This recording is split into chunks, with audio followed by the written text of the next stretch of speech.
Perhaps we need some outside universal threat to make us recognize this common bound. I occasionally think how quickly our differences worldwide would vanish if we were facing an alien threat from outside this world.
Good evening and welcome to Spaced Out Radio tonight. My name is Dave Scott, and we're going to get into the mountains, the forests, and all the weird places where Bigfoot hides. Patrick Spain is our guest tonight on the show. We'll bring him in momentarily. But first, we have to say hello to each and every one of you because you guys make it so much fun, including T-Bone in the gold medal position, Kitty Cattywack with a silver, Paramarv with a bronze medal tonight. Thunderhead, how you doing? Race fan, nice to see you as we kick off our roll call. There's our attorney at large, Michael Morris, Frankie B. And Mel WD-40 is here lubing us up for tonight's show because you can't talk Bigfoot without being nice and lubed. So Mel, thank you for the lube. We know this is going to be a smooth show. Don't forget to give yourself a little shot as well. Road Flare, how you doing? Nice to see you. Fast Hemi, thanks for coming on in. Stephanie Kenny Blankenship. Skip to Malou is here. Skip to Malou will be signing autographs after the show.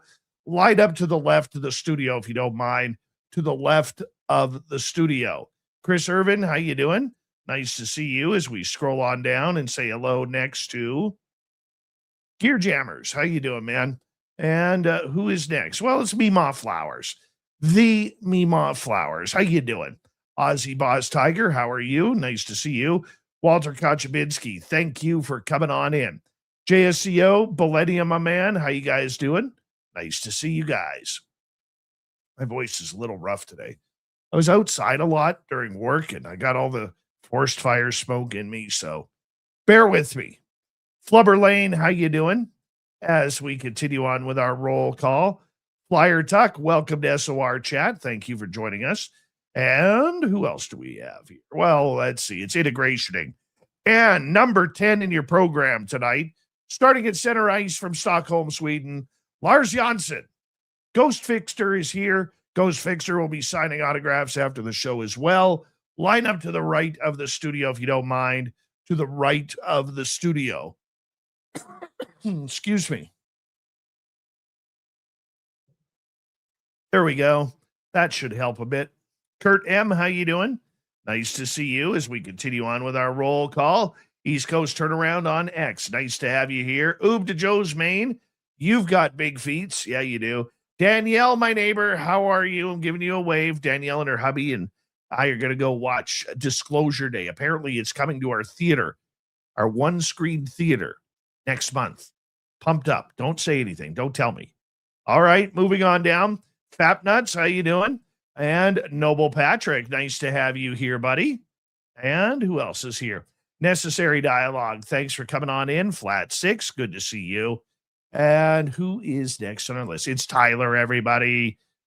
If you wave at Tyler, he always waves back. Just try it. Just try it. It works. Mr. Cowley. Bah, bah, bah.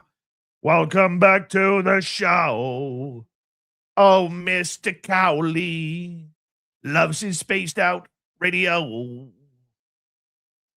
Feel like a mosquito just landed on me. Honest Content, how you doing? Stargazer, nice to see you. And who else do we have here? Well, it's Kathy Evans, everyone. And who is next on our list? Who's next? It's Paramarv. There he is. No, Whistling Mike. No talking sharks. Look at this bullshit right here. David, Disclosure Day. The scene with the shark is amazing. No, we're not doing the sharks today. Whistling Mike, how you doing? Nice to see you. And we're caught up. Can't believe you did that, Paramarv. I really can't. Hello and welcome to the radio and podcast side of Spaced Out Radio tonight. My name is Dave Scott. We are going to get into Bigfoot. Patrick Spain is here. High and tight, very perfect hair. I bet you he goes for a haircut at least 17 days. Within 17 days, he's getting trimmed. That's the kind of guy he is. Good looking man, and the Bigfoot even think he's good looking. So we're going to have some fun with Patrick coming up here momentarily. Super Chat is open. It's a wonderful way to support what we do on this show on a nightly basis. And don't forget to shop at our Spaced Out Radio store. We do not have ugly swag, people. No ugly swag as we prepare for tonight's show. And I'm hoping Mrs. SOR just showed up. Hoping she brought me a strawberry milkshake. Throw those horns up. Let's rock.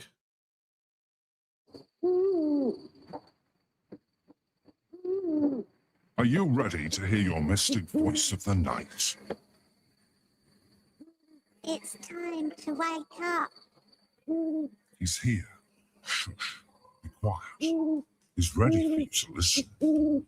Let's point our ears to what's really happening next. We're together.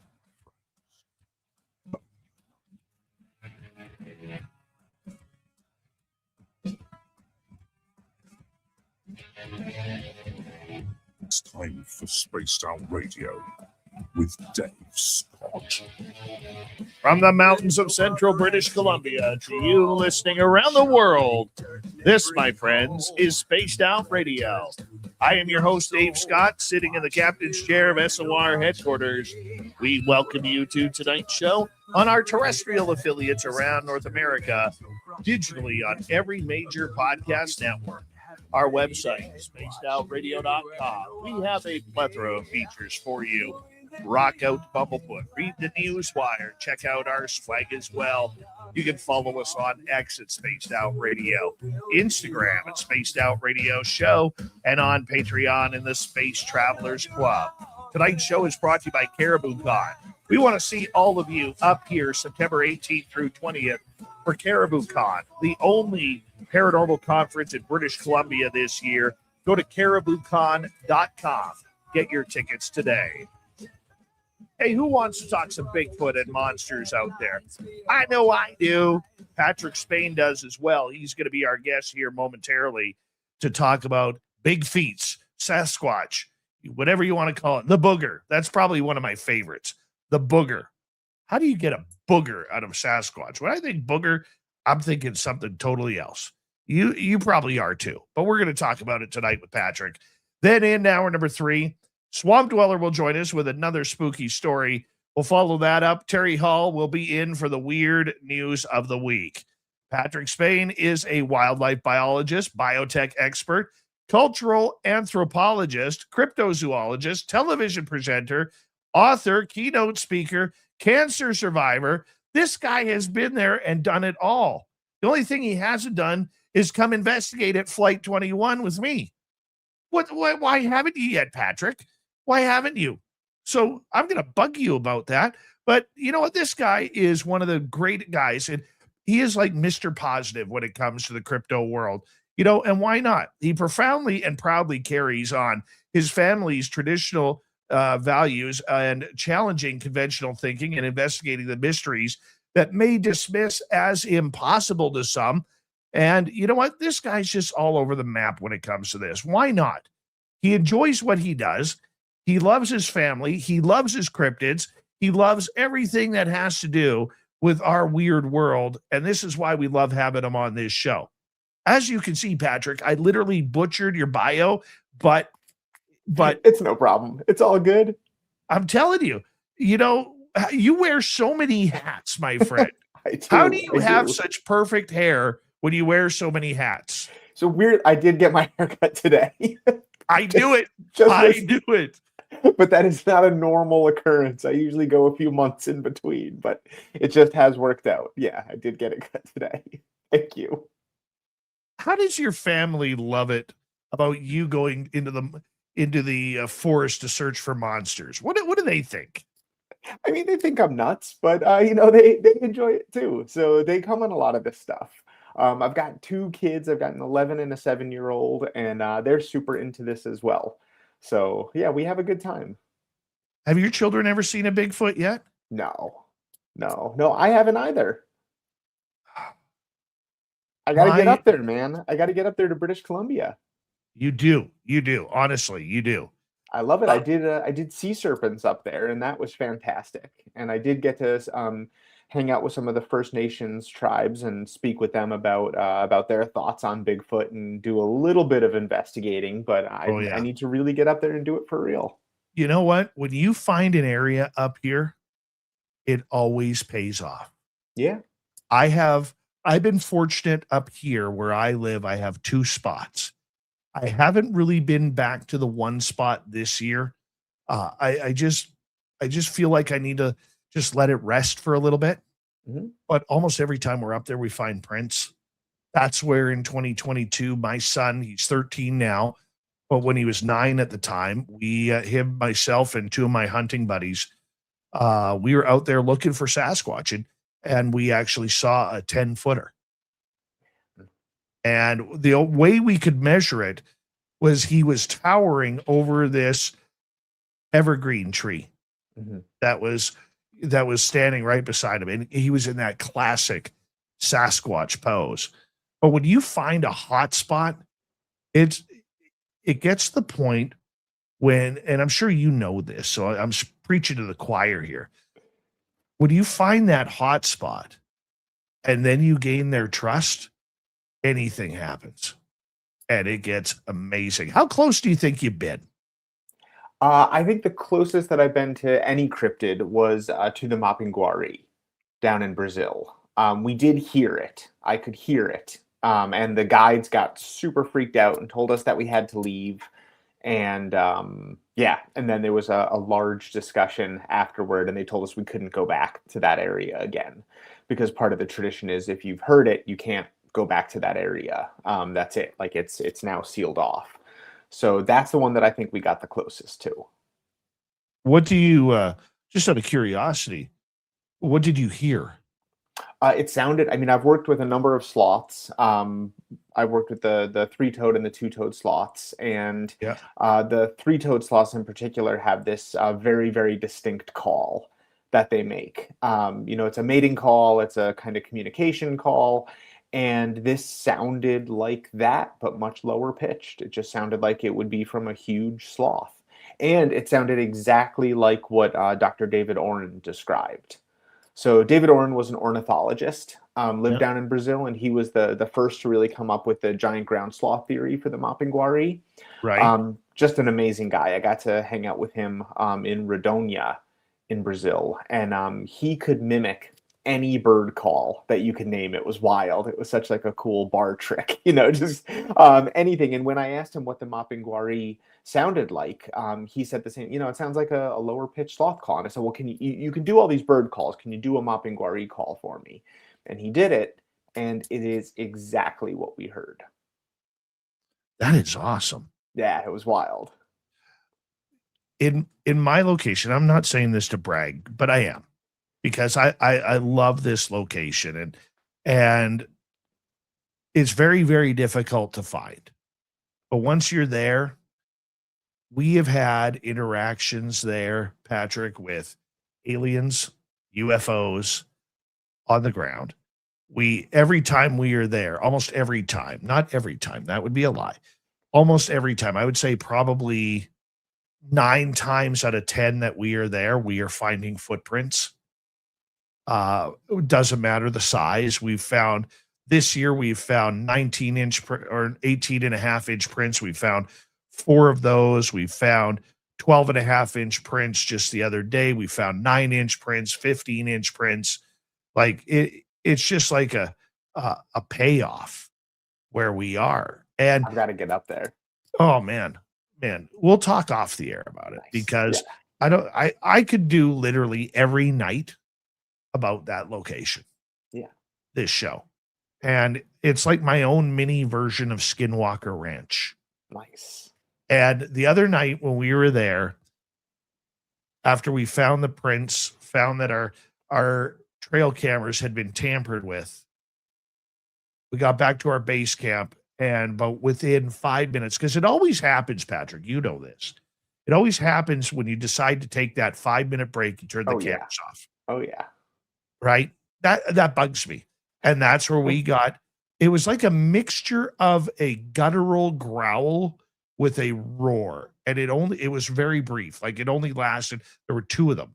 One lasted maybe a second and a half, and the other one maybe lasted 2.5 seconds.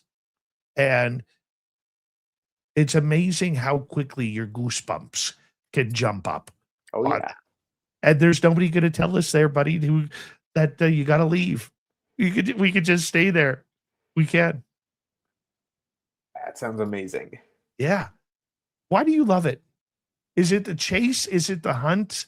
What is it? Why do you love It's it? the mystery. It's just the mystery. It's that I'm a biologist. I got into this because of mysterious animals and because of questions that I had that I couldn't read about. I couldn't get the answers to them in the books that I was reading, mostly about the ocean, about the deep sea. And as I started reading more and more about these different animals and about cryptozoology and about just the hidden creatures around the world that we don't know anything about, I want those answers. I want to know. It's the sense of finding something else out that people have never discovered before. It's the ability to name a new species and to describe a new behavior in a known species. That's what drives so many biologists. As a biologist, let's go down this road a little bit, because we always talk Bigfoot. We're always going to talk Bigfoot with you because you're awesome that way. No offense, but you are. Well, thank you. Don't go patting your own back on the compliment. But, No. But outside of Bigfoot, what creatures do you think are out there that you think are still alive and maybe haven't got instinct, or maybe do exist that we don't know about? If I look at it, I'll tell you something. I love sharks. Yeah. I do. Yeah. But I am Same. petrified of them. I don't even go in a swimming pool alone, dude, because that fin is going to come out. It's true. I've seen it, right? The fin is going to come out and it's going to eat me up, right? Sharknado. I don't want to be a part of that. But Right. I still think there's megalodon out there. I do. It's a tough sell. It's a tough sell. I know it is. Or if it's not megalodon, there is some sort of super great white that's out there that we're not seeing very often. So a super great white is as tough to sell as a megalodon, but I do think there are undiscovered sharks for sure. I think in the deepest parts of the ocean there are undiscovered sharks, but I think that we're more likely to find ones that are kind of like the Greenland shark, or the dwarf lantern shark, or some of the other, the deep sea stuff. I'm sure there's other species of chimera that we aren't aware of. I mean, even the most conservative marine biologists will say that there are unknown species in the depths. And the ones that we're most likely to find are some type of shark or some type of cephalopod, like a squid octopus. So I think they're definitely down there, but a giant like a great white has to consume a lot of, they have to consume a lot of food in order to keep up their metabolism and in order to move the way that they do. And to have a huge mammoth shark that's larger than that, that's got to be feeding as much as it is.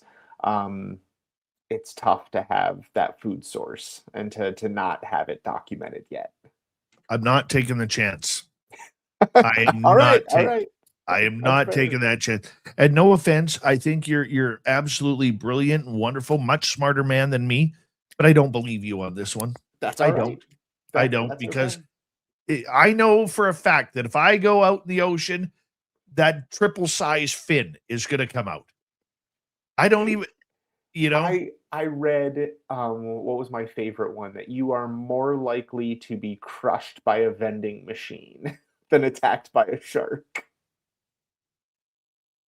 That's why I don't push over vending machines. That's right. That's also, yeah. So I don't push over vending machines, and I don't swim in the ocean. Not even in the tidal pools, that can get maybe like ankle deep. Oh, I love Don't even tide go. I pools. don't Yeah, even yeah. do those. How about rivers? You got bull sharks in rivers.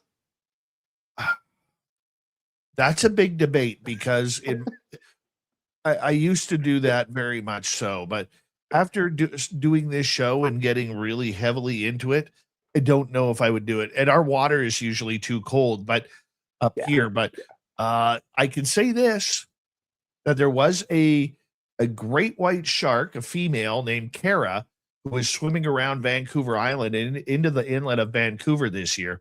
That's So awesome. that means I can no longer go to Vancouver. Oh, Vancouver's amazing, man. I love it up there. We've had a Oh, whole bunch of great whites in Massachusetts this year too. that doesn't surprise me. It's I been was really in, cool to see. I was in 2017. I went to Provincetown, Yeah, Mass. yeah, yeah. First time Teton's I'd ever great. been to Massachusetts. And Provincetown is right on the hook, Yes. right at the end of the hook. Honestly, some of the best food I've ever eaten there. Oh Some yeah. of the nicest people I've ever met there. Yeah, P-Town's amazing. And I got to tell you, I was absolutely freaked out when the minute you walk up to the beach, not even on the beach. You Yeah. walk up to the beach, and there are these giant signs forewarning you about great white sharks. Yeah. They're I out was there. like, no, I'm not doing that.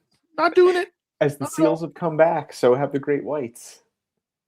Well, Both times I've been to P-Town, I have bumped into John Waters, the director, oh wow. which is wild. Yeah, I like it there. I Oh would yeah, go it's a great I time. would go back there in a heartbeat Yeah, for same. the history, the food, everything, the Yeah, people. art galleries, it's awesome. Oh my God. It was Yeah. honestly one of the nicest places I've ever been, and clean. Yeah, very. Yeah.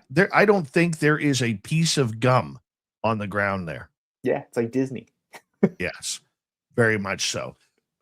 Pat Spain is our guest tonight on Spaced Out Radio. He's a biologist looking for Bigfoot. We're going to get more into it tonight, but answer the question if you don't mind. Which cryptid creature outside of Bigfoot do you think exists? So I do think that I think that there's something to be said for a lot of the sea monsters, especially in the deeper parts of the ocean. And I think orang pendek. I think that's the one. It might be a little bit of a cop out. It's like a little Bigfoot, but the hairy hominids. If we're talking about the most likely hairy hominid around the world, I would say that orang pendek is the top for me. That's the one that's in Indonesia and Sumatra, and potentially, it's a modern equivalent of Homo floresiensis or the Hobbit. I think Lauren Coleman got it right when he describes that there's likely at least two different kinds of unknown hominin in Indonesia. One a little bit more gibbon-like, and one more human-like. That is scary. Yeah, I mean, What I don't know they're if about it's 4 or 5 feet tall, aren't they? less than that. Yeah, 3 to 4 feet. But aggressive. I mean, stories are really varied on that. The modern day stories of them, the older stories, if you go back to the 20s, so the Dutch settlers arrived in the 20s. So if you go back to the stories to right around that time or a bit before, that is, you get some of those aggressive stories. You get some of the ones where they were, picking off villagers or something like that. Kind of take them with a grain of salt. All the modern ones that I heard and the eyewitnesses that I spoke with, there was no aggression. They were eating things in the forest. They were potentially stealing sugar in a number of instances. A lot of farmers had seen them come into their land to take sugar. And to take some crops and some things on there. But yeah, no stories of aggression from them. You've seen them? I have not. I have spoken with a number of eyewitnesses. Eyewitnesses that were very believable. And one guy had one of my favorite quotes where he said, "The only people who don't believe in orang pendek are people who aren't in my forest." And it was Okay. like, all right, that's fair. Yeah. So who are we to tell you that you're not seeing what you say you are? I went to Sumatra honestly thinking that it was mistaken identity for either orangutans or gibbons. I thought, orangutans look super weird. The males, when the males get these big face plates that kind of distort their appearances, and if they get too big, they actually don't go in trees anymore. The males stay on the ground, and they develop almost like dreadlocks hanging off of their arms, and they start to look, ghostly. They start to look just very strange. And I was assuming that based on some of the descriptions that I was reading, that that's what people were seeing. But the eyewitnesses, that is not what I found at all. I found them describing a completely unique species. In the way that it moved, in the way that it looked, in the coloring of it, in the fur patterns, not a single aspect of their accounts were anything like either a gibbon or an orang.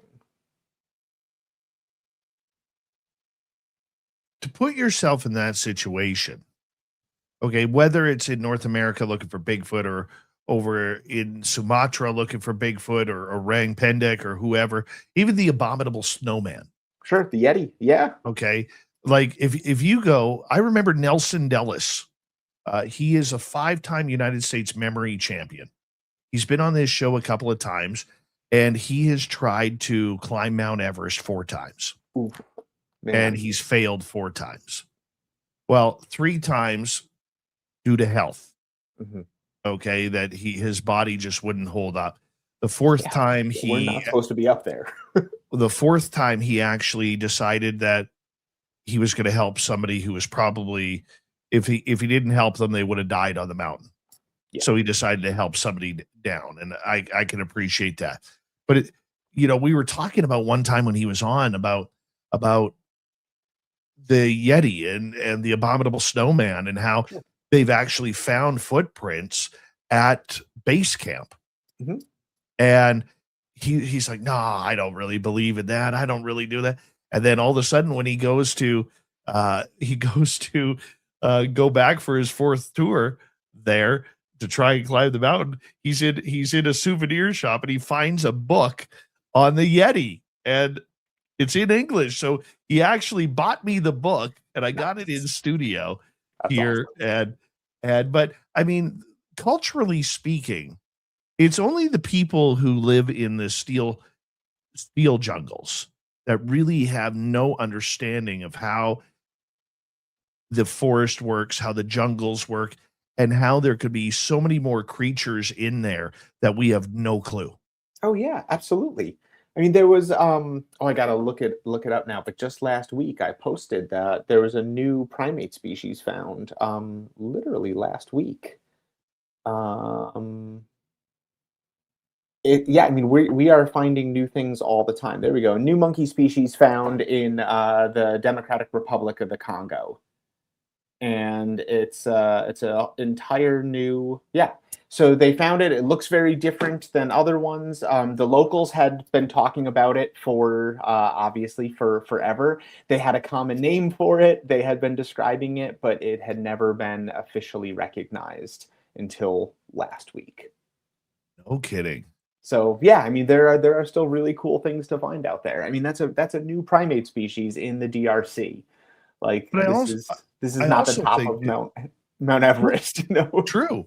But I also think that people are very naive about creatures. They think when you go out in the forest, like if you go to Africa, you're automatically going to see lions and giraffes and hyenas and elephants and crocodiles and hippos. It's not that way. No. Even like I can go to my forest here. I know the forest is packed with deer and wolves and grizzly bears and black bears and moose. And I can go days in the forest driving around and not see a thing. Oh yeah, no, you'll hear stuff. I was in Sumatra again. I was in Sumatra, and I could hear a troop of gibbons make almost a complete circle all around me. Did not see a single one. Did not see evidence of them. Didn't see branches moving. Nothing. But I could hear them going all the way around me. and coming back to the other side. So yeah. Patrick, we're going to get into some Bigfoot stories and all sorts of cryptid encounters when we return. Biologist, just a great guy. Patrick Spain is on Spaced Out Radio tonight. Absolutely love it when he's on. I know you're going to enjoy the rest of the time we have him. This is Spaced Out Radio.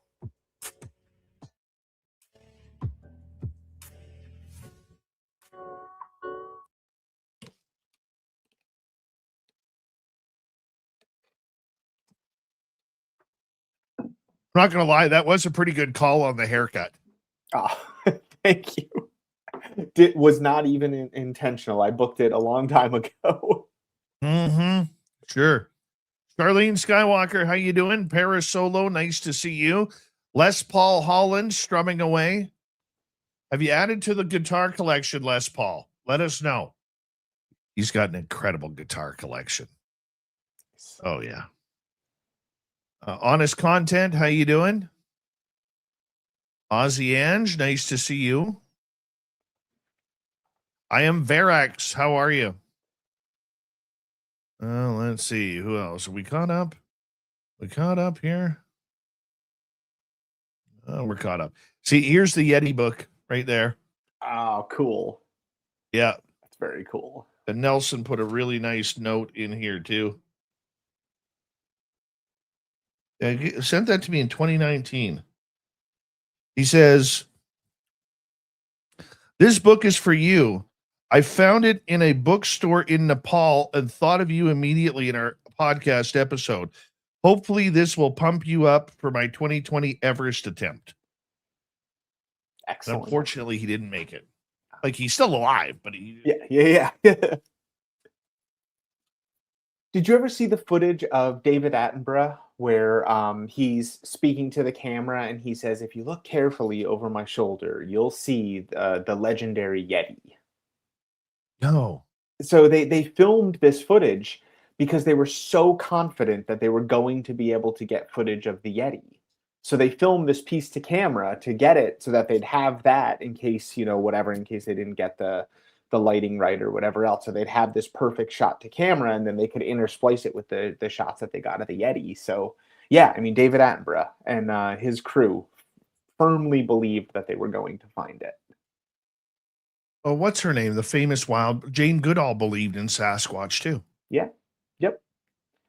So I worked for Icon Films for the whole time that I've been doing this stuff until they shut down last year. And I loved Icon Films. They were amazing. They're the guys that make River Monsters and Primal Survivor and all of those. And the CEO of Icon Films, this guy Harry Marshall, he found the famous hares in Bhutan that came back. They did the DNA analysis. They were looking for the Yeti. They were searching for the Yeti. They were directed to this one cave. He found the hairs himself and collected the sample that was tested and came back as some kind of very unusual bear, like an unknown species of bear. Mm-hmm. And that could explain a fair amount of the sightings. I have poop samples in my freezer. Nice. Hopefully of Bigfoot. I have, put it this way. It has been almost a year. It has not decomposed. Yeah. And it looks very human. And it was a lot. And it was, we heard it crapping itself. It snuck right up on us while we were getting our trail cams ready. Once again, cameras off. And probably 30 yards, 35 yards into the trees, it starts ripping ass right in the middle of the trees. And I looked at my buddy Tim and I said, have you been eating lettuce? I said, are you kidding me right now? This thing's shitting its pants right in front of us. And I got to lick my lips to make the sound. It was like,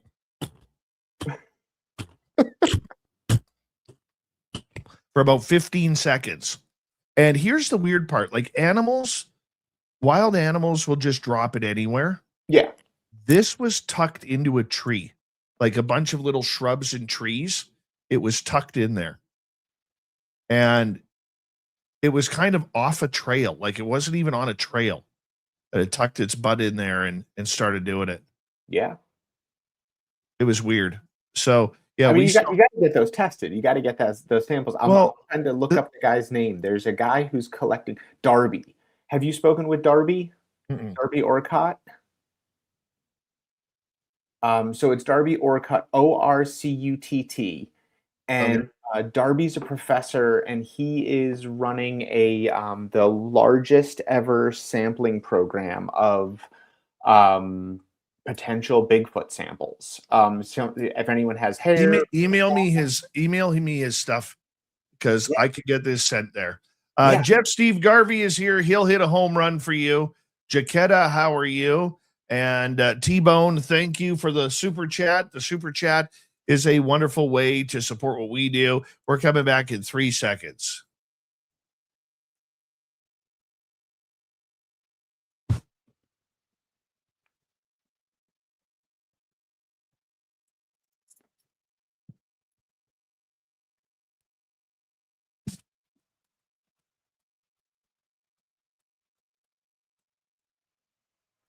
This is the second half hour of Spaced Out Radio tonight. My name is Dave Scott. Thank you for joining us as we are hanging on out and talking some Bigfoot. Patrick Spain is here tonight to have that conversation. But first, we want to remind all of you that if you miss portions of this show or others, check out our free archives on YouTube or any major podcast network. Our website, spacedoutradio.com. We have a plethora of features for you. Rock out to Bumblefoot, read the news wire, check out our swag as well. Follow us on X at Spaced Out Radio, Instagram at Spaced Out Radio Show, and on Patreon in the Space Travelers Club. Patrick Spain is here. You may have seen him on TV. He's a biologist looking for proof and existence of Bigfoot. Now, he believes it exists, like I do, but he's never seen one. Are you jealous that you've never seen one, and then all of a sudden you hear of these people that they're, just casually sitting outside of a lake on shore having a picnic, and all of a sudden Sasquatch comes and steals their sandwich?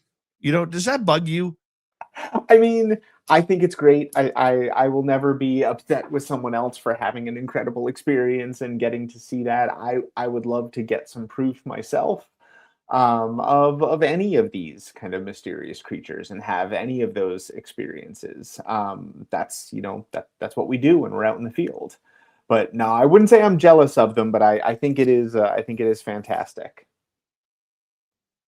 How do you think you would react if all of a sudden you had one walk out right in front of you?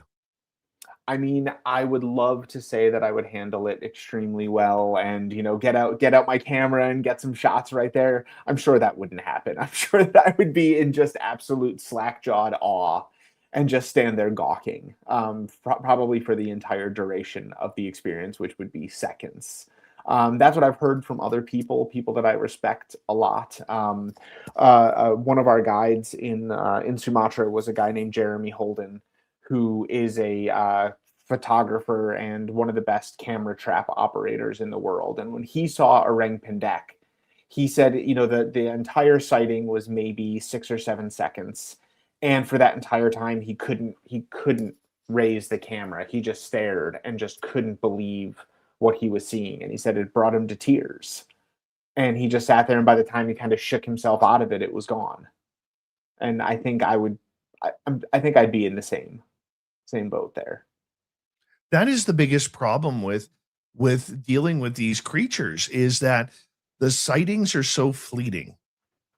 Of any animal, of anything. I mean, I was in the forest in the Central African Republic, and forest elephants just come out of the trees. I mean, there's a wall of trees, and then all of a sudden there's elephants standing there, and then they're gone. They disappear just as quickly. So yeah, I mean, if an elephant can sneak up on you and can then disappear, you've got no chance of getting a good shot of stuff. And I don't think people understand the excitement that happens in your body when all of a sudden something is in front of you. Like, everybody's always like, well, you got a cell phone, take a picture, take a movie. You know what? A few years ago, I was going out getting some firewood with a buddy of mine, and we had a lynx walk right across the logging road, and it stood there, and I'm staring at it. I'm like, take a picture, take a picture. Yeah. And I scrambled to get my phone, and this thing's literally like, are you going to take the picture or what? It's like looking at its nails. It's like yawning, and finally it says, screw you, I'm going to walk off. Right. Yeah. And finally, after apparently having 10 thumbs try and hit the camera button, I finally get the camera button going, and I yell into the trees, hey, puss, can you turn around, please? I literally said that. Hey, puss, can you turn around, please, so I can get a picture? Now the cat looks pissed off that I'm wasting its time because it already gave me the money shot that I missed. And what do I get? Blobcat. Yeah. Yeah, absolutely. Blobcat. Yeah. And that's with a good, clear sighting right in the middle of the trail. Yeah. No, that's what happens. And what I've heard from eyewitnesses with any hominid around the world, is that they say that when they have these sightings, it's such an overwhelming feeling of just it doesn't feel right. Like they said, we are the only things that should be walking in this way. So to see a non-human walking upright, they said it's just this sense of wrongness kind of overtakes them as well. And that leads to some of the freezing. But yeah, I mean, most encounters with any wild animal are going to be seconds. Well, I mean, people just have to look at a tiger. How can a white tiger be so camouflaged in the forest? How can an orange tiger blend so well in the forest? I got probably 6 feet away from a tiger in Sumatra at night, checking trail cams. Yeah, it was just right through there, and I caught the smallest glimpse of it. I mean, just the very faintest. If it wasn't for high-powered flashlights and the movement at the exact right time, I never would have seen it. And it's amazing that a creature that could stand 8-9 feet tall, be about 400 to 700 pounds, can walk around the forest silently. I mean, look at elephants. Look at elephants. Forest elephants. They're pretty stealthy. Things adapt. I mean, animals adapt. Animals, learn to move with the forest. Evolution is a powerful, the most powerful tool that we have for wildlife. They wouldn't have survived this long. They are masters of their own camouflage. Doesn't matter whether it's Sasquatch or Dogman or even a moose. Yeah. It doesn't matter. It's the way they can blend in to their scenario. If you're not there looking for it, it's impossible to see them. Oh, I've stumbled on a baby moose, maybe just a few feet away, and I saw it and went, oh, and I'm looking at this baby moose, and it was close to a minute before I noticed the 8-foot tall mom that's standing just a few feet back from the baby, but I didn't even see it. Didn't even notice it. Nature is a funny way of hiding its own creatures. Oh yeah, absolutely. I mean, when you think, and here's the stupidity. You think of a moose. Okay, the moose in my area get up to about 1,500 pounds. Yeah, huge. Those are the small one. Those are the small ones. We don't get the big Alaskan Yukon moose here. Yeah. Okay, we got the small ones. And to think that they can, as clumsy and as big as they are, that they can run through trees with antlers and not knock their head, not knock their ways. Or if you think, hey, I'm going to go sprinting through and start zigzagging through the trees, they're zigzagging too. And in the meantime, they've got a 54-inch antler rack that isn't even touching a tree at this time. Yeah. I don't know how they do it. I really don't. I've seen deer run through the trees. I don't know how they do it without snapping an ankle with, their legs about literally the size of, a twig. Yeah. Look at mountain goats. Look at the goats in Pakistan, where the ones that the Markhor goats, the way that they can go up on the tiniest ledges and hold on to the smallest things that you can imagine, and then while being hunted by snow leopards, and how a snow leopard can so perfectly blend into the background on the mountains that you'd never see one. That's sickening. Yeah, Absolutely sickening. So I love it. obviously you come at Bigfoot from a primate point of view. Have you ever thought the what if Sasquatch has some abilities that are supernatural, like many First Nations cultures believe?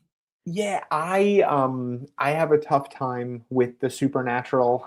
Just I mean, if it exists, then it is natural.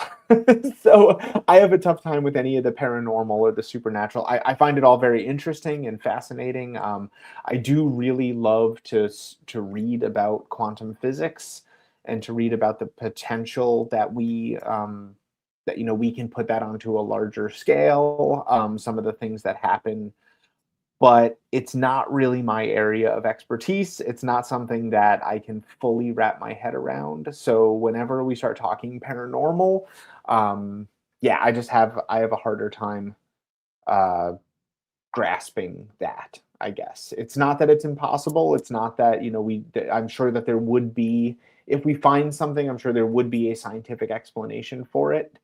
Um, yeah, I can't quite get my brain to go there. Is it because you are a scientist, or is it because you just don't believe it? No, I think that I am very open-minded. I think that I am open to anything that we have proof of.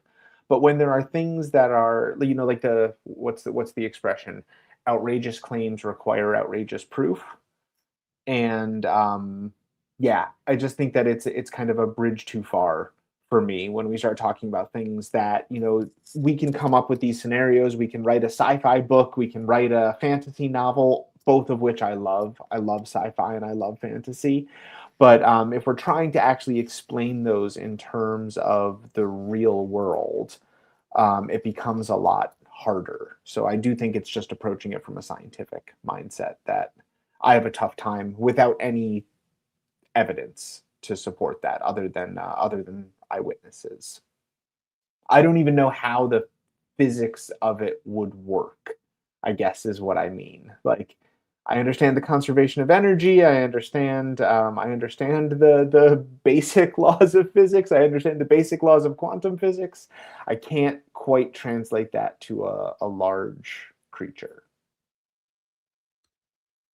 And yet many people believe they've seen Sasquatch vanish right in front of them. Yeah, but like we were just saying, I mean, I saw an elephant vanish right in front of me. I don't think it actually vanished. I think it disappeared into the forest. So that's a great example because teleportation. So Charles Fort created the word teleportation, right? Like that is all Fortean. That is a Fortean phenomena, any form of teleportation. And the only thing that we have ever shown can be teleported are photons, light. That's it. That's the only thing that we have ever teleported. So without any other type of evidence, without any other mechanism for how this would work, it's still just a conceptual process right now for me. Until you prove it true. That's true. Yeah. Yeah. And that's why I say I'm open. I have an open mind. I am interested in things, but yeah. Patrick Spain is our guest tonight on Spaced Out Radio. I know you've hung out a lot with Lauren Coleman and some other greats in this field that are absolute legends. What's the best story of a cryptid encounter you've ever heard? Oh, the best story of a cryptid encounter. Oh man, well yeah. So Lauren's amazing. I was just up at the new opening of the International Cryptozoology Museum, and if anyone gets the chance to go up to Bangor, Maine, you absolutely should check this out. Lauren has done such a phenomenal job up there, and you will get to see a collection the likes of which doesn't exist anywhere else on Earth. So and he is just an incredible source of information and experiences and things. But I would say that the best cryptid encounters that I have heard of from people are ones where I don't even know what category to really put them into. So one guy that I know was in the Navy, and he was telling me that as part of their training, they're down in, they're way far down. He couldn't tell me how far down in the sub, but they open them up and they kick them out, and then they have to, complete this exercise. So they slide open the door down there, and then they kick them out of the sub, and they have to, do this crazy underwater exercise. And when they slid open that door, there was a huge eye looking at them. And then the person that opened the door closed it immediately. Oh my! They waited about 2 minutes. They opened it again, and they said, "Now you go." That was it. No one acknowledged it. No one talked about it. Like, that's fascinating to me. What was that? Was that a giant squid? Was that a colossal squid? Was that an unknown species? What could that have possibly been? This is a guy who I absolutely trust. I know that he is not lying about this. He saw what he saw. What could that have been? Best story that I have ever heard, one of them, was from a researcher named Tim. They call him Kunbo. He lives in Tennessee. Mm-hmm. He has a property where literally the Sasquatch will come right up to his door. So on this one night, he hears his dog going crazy, and he sees his on his property, he's got the light poles with the lights on it, and he sees this Sasquatch out there. And it's moving towards the house, moving towards the dog. And he fires off a couple warning shots just to say, hey, like, this is my property. Stay away. This thing kept coming up. And eventually it came up on his patio and then started rattling the door handle. And he's literally got his couch pushed over, his dog behind him. Thank goodness the wife was away. Okay. And he's got his shotgun pointed at this door, waiting for him to come in. Then he realizes, as the thing is rattling the door, that he forgot to lock it. Oh. So he's like, well, what the hell do I do now? Right? He said, thankfully, the thing he watched it, the shadow of it, walk off. He could hear with the heavy foot going back down the stairs, and it never tried to come in. But he said, man, he goes, I've never had a sleepless night. He goes, I knew they were on my property. I've seen them on my property, but I've never, ever had an encounter like that before. So that one really rattled him. Does he know what sparked it? Like, what caused the change? What caused something to, suddenly approach the house when it never had before? You know what? Dog? He did tell me, but I'll be honest with you, I forgot that part. Yeah. But this is a guy you would absolutely love him, because Tim Baker is his name. He actually worked for NASA. Oh yeah. He was a NASA engineer for 14 years. Excellent. One of the reasons why he quit early was because he had friends on both shuttles, on Challenger and Columbia, and he just could not do it anymore. Yeah, I understand. Right. He couldn't take another disaster. And so he retired from NASA, but he spends literally most of his time now retired looking for Sasquatch on his property. He's had awesome. Incredible encounters with them. Yeah. Absolutely incredible. But what sparks it? You'd have to have that conversation with him. I keep trying to get him on the show, but his schedule is just so busy, especially around this time of year. Yeah. We got about 5 minutes to go before we go to break. At the top of the hour, Patrick Spain is our guest tonight on Spaced Out Radio. Whether this creature is mythical, whether it is a humanoid, whether it's a Neanderthal, whatever it may be, there are stories out there of these creatures attacking people. Have you ever investigated any of these types of encounters where people have claimed that these Sasquatch or whatever they are very, very violent towards them? I haven't. I have heard some of those stories, and I have heard, I mean, I have heard some where it would seem that, whatever animal they had encountered was cornered or was threatened or had young. And we know that, any animal, any person can respond violently in those situations as well. So I've not heard of any accounts, I guess directly. I have not heard any accounts where it was an attack, where it was a just out of nowhere for no reason, an attack. I've heard of defensive, I've heard of protecting young, I've heard of maybe feeling cornered, just based on the topography of the area, like unintentionally had boxed it in and then responded violently. But I've never heard of just a attack for no apparent reason. Yeah, I don't want that to happen. No. I don't need a great white shark of the forest now. That's right. It's trying to pull this. Especially not by the property that you're talking about, man, where you see a lot of good stuff. Well, the thing is that here's the thing with that piece of property. A lot of people go there and they don't know, because the one thing that I have learned about that space is the phenomena will give you the old, if you know, you know. And when you know, the phenomena changes the energy of that entire area. And it is a very claustrophobic area. You've been in claustrophobic jungles before. Oh yeah. It's very claustrophobic there. You have a sight line of maybe in certain areas less than 20 feet because it's so thick. But if you open up the trails, just like in any forest, there's little meadows everywhere. We have one area that we call the meadow. They keep trying to lead us up there. Can't figure out why. We found their main path. Their main paths we're figuring out their ecosystem of travel. Mm-hmm. And that is really cool, being able to do that. Where they go, we don't know.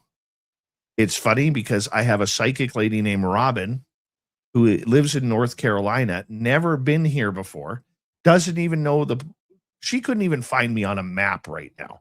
Yeah. Okay. And I'm saying that all with all due love and respect to her. Sure. But the way she could pick things up from this area, she's probably, I would say, batting around 90% on what's happening. I called her up after we got out of the forest the other day, and the first thing she said to me, "What the hell was going on out there?" And I'm like, "What do you mean?" "You tell me." That's my answer to everything. You're the psychic. You tell me. And she goes off on this tangent. She goes, were you guys followed? She goes, something was tampered with. And here's the trail cams that are tampered with. And of course, we record it all because we want to make sure that, you're not just taking my word. "Oh, this lady's psychic is just amazing." Yeah. Oh, I woke her up at 2:00 in the morning, her time, in order to talk about this. Right? "Robin, are you awake?" "I am now. What happened?" "What the hell happened out there to you guys?" That's awesome. And this is where I tend to think, like with our clan, I'm going to call them a clan. I think it's built on trust. Have you ever heard that? Because we got about a minute to go, the trust factor. Yeah, no, I people have absolutely talked about that. I mean, we can say that about any species, really. Like, if we show that we're not a threat, then species will let their guard down. Even wild animals? Sure. Yeah, absolutely. Yeah, I mean, the areas where you go where things are extensively hunted, they're going to be the hardest animals to find. Like the squirrels in my yard are pretty safe. They're not too concerned with me or with with my kids. My kids did catch one the other day though in a homemade trap, which was kind of awesome. But they're not too worried. We can get up pretty close to them. But if we go to an area where squirrels are heavily hunted, there's going to be they're going to be much harder to find, and you're only going to catch small glimpses of them. And they also are a pain in the ass when you're trying to track Sasquatch, and they're letting them know, every other animal know where you are. It's like, thanks, guys. Appreciate the support. I'm bringing a bag of nuts for you next time. Yeah. Patrick Spain is our guest tonight on Spaced Out Radio, 1 hour down. We have him for another hour. Always great time talking with this biologist about Sasquatch. This is Spaced Out Radio with host Dave Scott.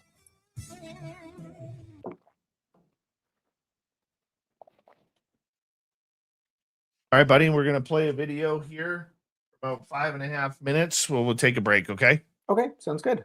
All right, here we go.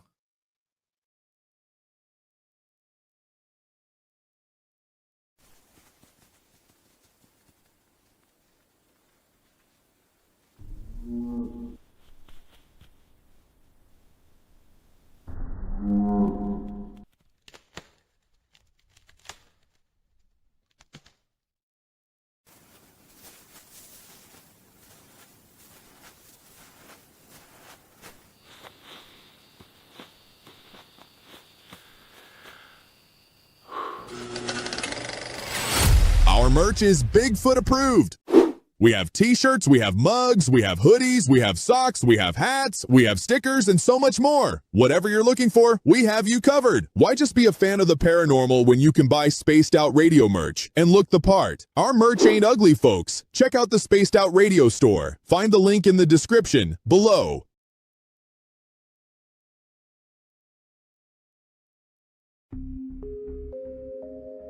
Lurking within the forested region of the 108-mile ranch, where the worlds of the normal and paranormal collide.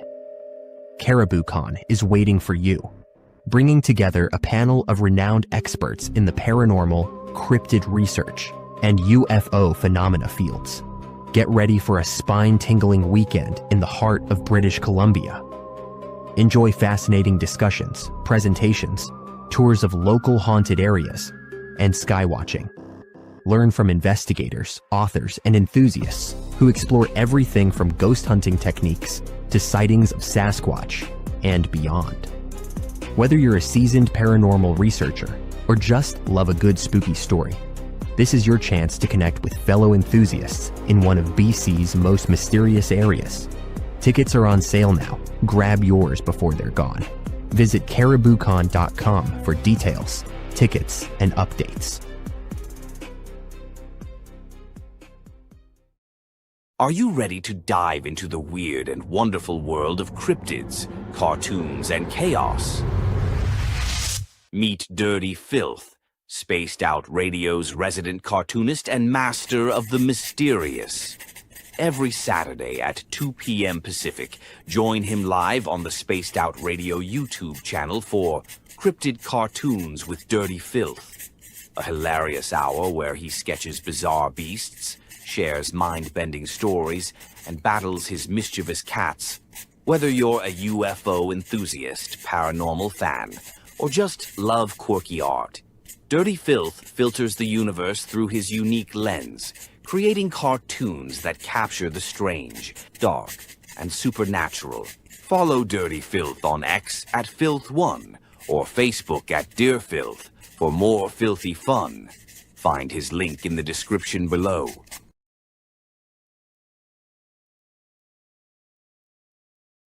Spaced Out Radio wants to hear from you. We love our community, and your voice truly matters. Drop a comment after every show and let us know what you thought. Agree with our guests? Tell us why. Disagree? We want to hear that too. We read every single comment. Jump into the live chat during the broadcast and be part of the conversation in real time. Got a killer topic idea? Your suggestions help shape the show. And if you want to take it even further, join our Patreon for bonus content and direct feedback opportunities with Dave and the team. This is your show as much as it is ours. Whether you're a longtime listener or brand new, we want your thoughts, your questions, and your ideas. And let's keep building this incredible community together. Spaced Out Radio, where the conversation never ends. What are you waiting for? We're listening.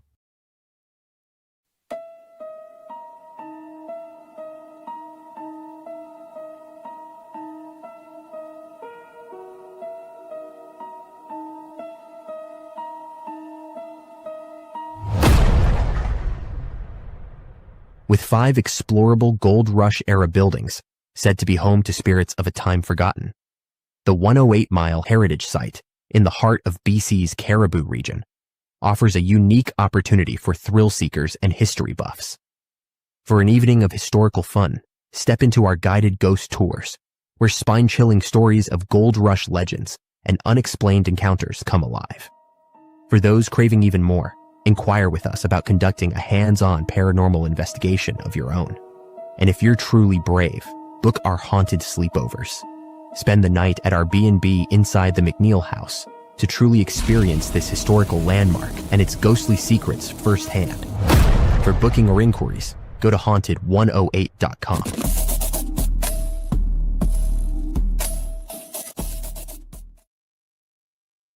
All right, let's bring Patrick back in. How you doing, buddy?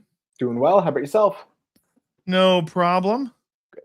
See if we've missed anybody here. Thank you, T-Bone, for our lone super chat of the night. Like a good neighbor, State Farm is here. Welcome back. And I think we're caught up. We got about 18 seconds. My wife will link to Caribou Con. That sounds pretty great. Dude, you should come. It'll be I a would love blast. I would love to get out there. Here we go.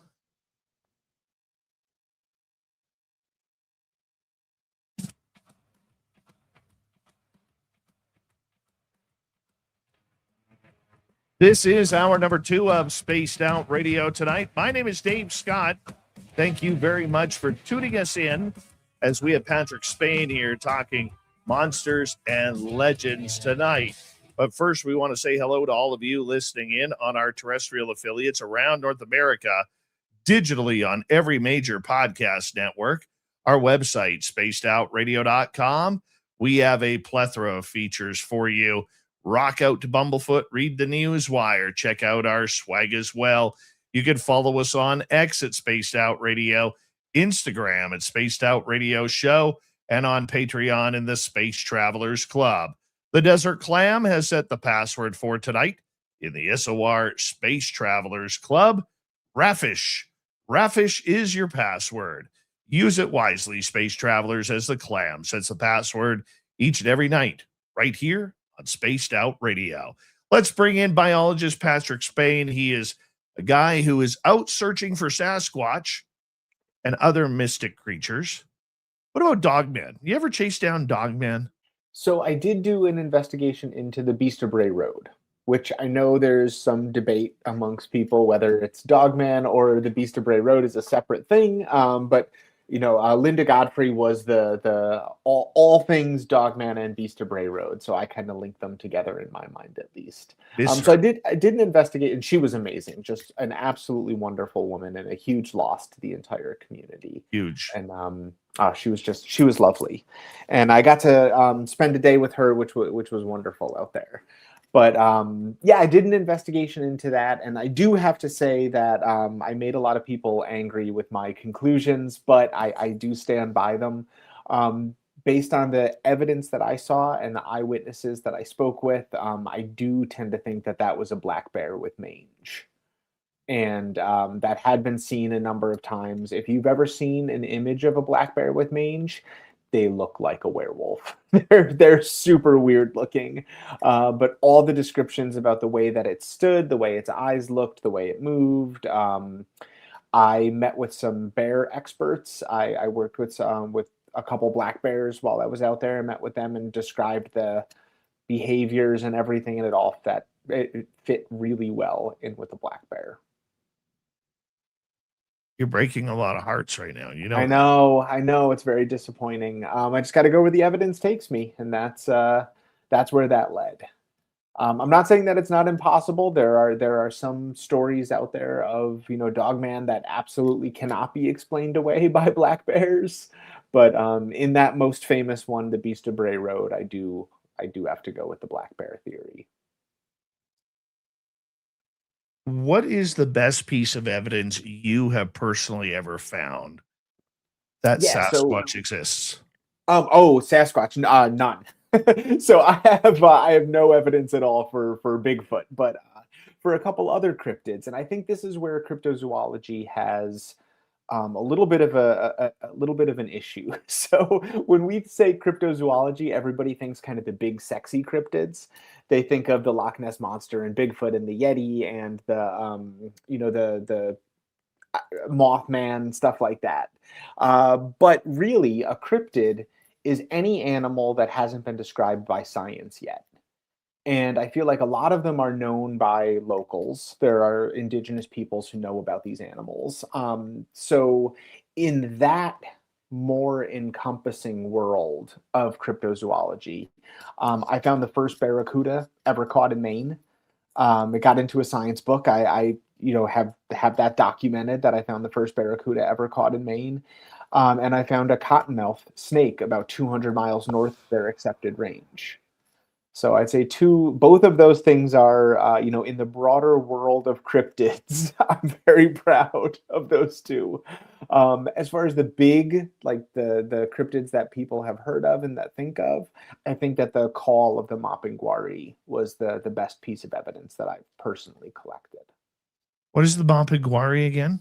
The Mapinguari is the one down in Brazil where if you talk to people who are in the cities in Brazil, if they've heard of the Mapinguari at all, then they've heard of it as this, 20-foot tall monster with a mouth in its chest and one eye, and its feet face backwards, so it leads people on, wild goose chases around the forest, and it smells so bad that it can kill you, and if you hear its call, you'll die, like all these wild stories about it.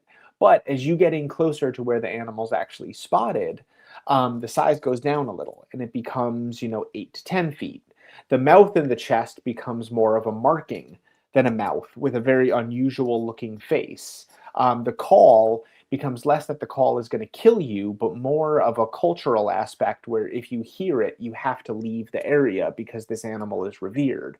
So you have to protect it. So it doesn't kill you, it just, you and your entire village have to move if you hear a Mapinguari near you.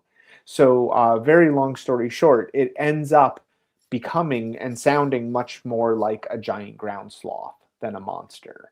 And that's what I believe it is. I believe that it's a remnant population of giant ground sloths that are still in the Amazon. Oh, wow.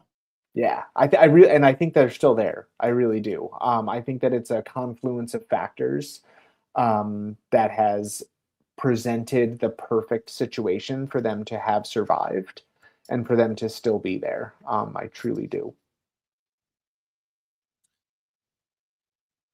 What would it mean to science if Bigfoot was found? I mean, it would be it would be a fascinating piece of evidence, and it would be the find of the century for any mammologist out there and for evolutionary biologists. But I think the biggest thing that it would tell us is this a hominin? Is this a human relative? Or is this a primate? Is this one of the great apes? And depending on that answer, that's going to lead to amazing lines of inquiry. So let's assume that it's a hominin. So we find a human ancestor.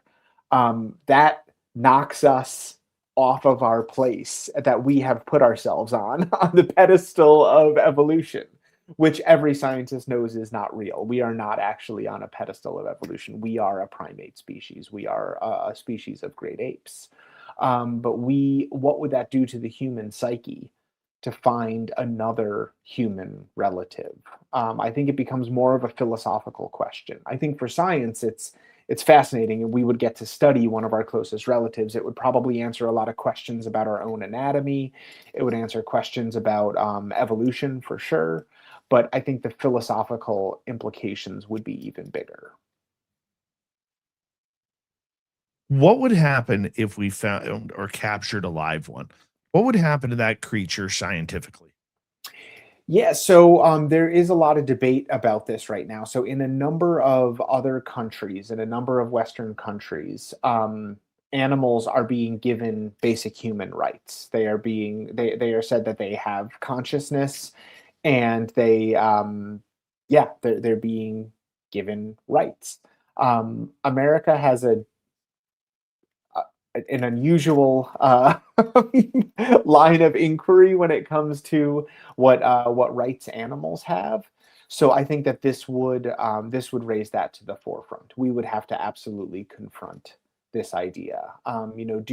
Should chimps have the same rights as a person? Personally, I feel that yes, they should. Chimpanzees, bonobos specifically, are our closest living relative. I don't think that bonobos should be allowed to be treated as a animal. I think they should be respected and treated as in the same way as a person is. And I think that if we were to find a hominin that is truly a human relative, another species in the Homo line, that would raise that question to the forefront as to the classic 80s movie of them being locked up and having experiments run on them. I don't think that's the case anymore. I think that there would be public outrage if that was the case, if that was attempted, and I don't think it would be attempted in 2026. So let's say, Patrick, that in Washington State, lots of Bigfoot sightings there. Sure. And scientists find a family there. Sure. Yeah. What happens to the land? What happens to the environment? What happens? Because what I've been told happens is the minute they find a species that is nearly extinct, or maybe was considered extinct but found again, they immediately cordon off the area from logging, hiking, camping, fishing, geocaching, logging, whatever it may be, in order to see and to account how many are there. What is their food source? What is their environment? How are they bedding down? What is their nesting like? Their reproduction like? And there are a million questions that can be answered by that. What happens? Yeah, I think we would like to think that that's what happens, but I think the wheels of government move slowly, right? So I don't think that there is an instantaneous. Now, in something like Sasquatch, where it would be such a massive international story, I think things would move much, much faster. But if I was to find a new species of salamander in my yard tomorrow, I don't think that they would, shut things down. I don't think that there would be a cordoning off and people coming in to study this. I think it would be an interesting footnote. And I think if I wanted to, build a shed in the area where I found it, it would be a little bit harder for me to do that. But I think with Bigfoot, yeah, it would be a much larger international story. But I would be really, really interested to see how the money played out, because if Bigfoot is found in an area that had already been marked as logging, for instance, what would happen there? Who would prevail? Which side would prevail? The side that wants to stop this, or the side that says, well, we don't think they actually live there. They just happen to be found there, so we can continue logging where they are. And I'm not making loggers into the bad guys. I've been in, West Africa, where that's the only means of survival that someone has, is to do logging. But I do think that money tends to play a bigger role than we would like to think when it comes to all wildlife. Look at wolves. Look at all endangered species right now. I think money tends to money tends to trump the endangered species, I'd say. Patrick Spain is our guest tonight on Spaced Out Radio. Let's go to an audience question here. Let's go to Mike. Pat, what do you have to say about the Bigfoot finger legend or scale legend? So the Bigfoot finger legend, I believe you're referring to the finger that was found. Is that correct? Yeah. Okay. So I mean, I think it needs to be tested.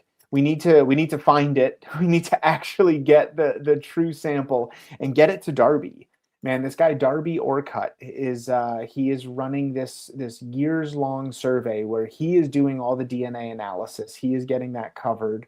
That's been a huge cost prohibition for a lot of people to have their samples tested over the years. So there's no more concern for that. Darby is doing this through his university, and yeah, we need to get as many samples to him as we possibly can.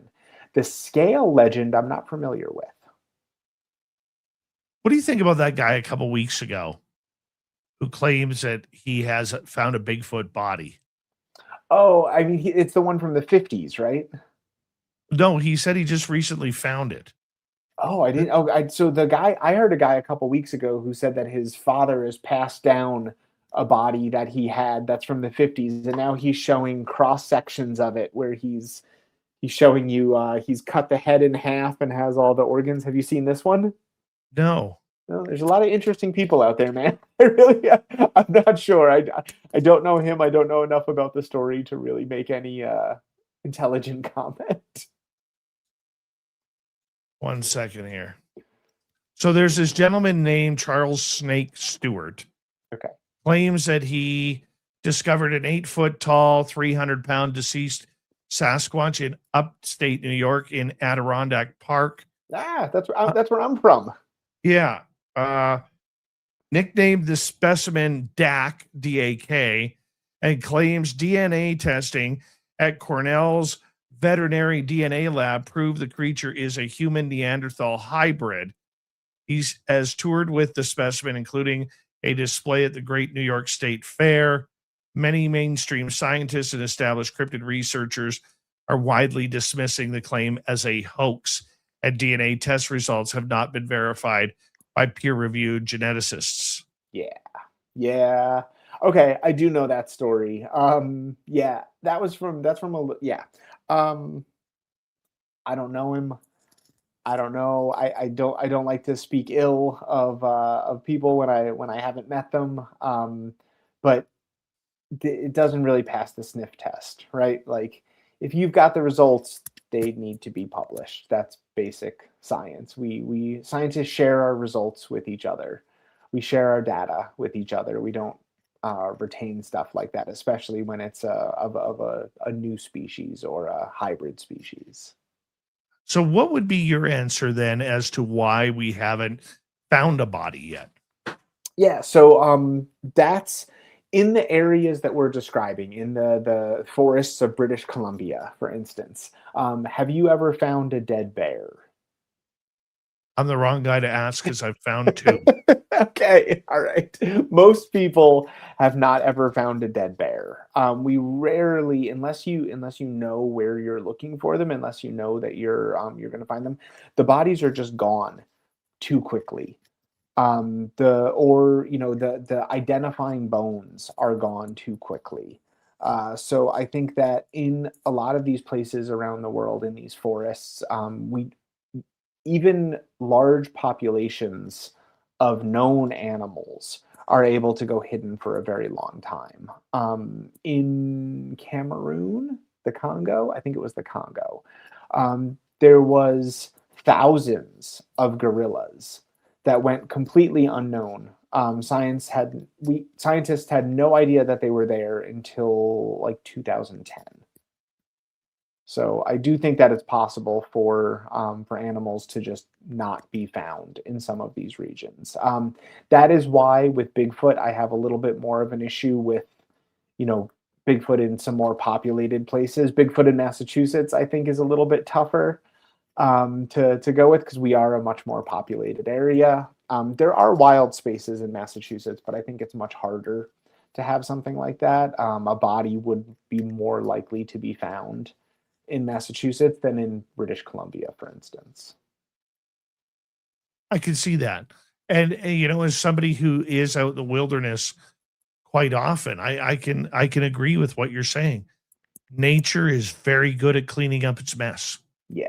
And it's like mom and dad used to say, or grandma and grandpa, you eat your whole plate because you don't want anything to go to waste. That's the same thing as nature. It is. It is. And I mean, if we're talking the skilled outdoors person is going to, see a body and see it for what it is. But if Bigfoot looks the way that people describe and looks similar enough to a grizzly bear, and if you saw a very rotted carcass out there, I think Occam's razor would tell us that most people would say, oh, I saw a dead grizzly, and leave it at that. People probably aren't going over and poking it and prodding it and looking at it. So who knows? Maybe someone has seen a body and just assumed that it was a dead grizzly.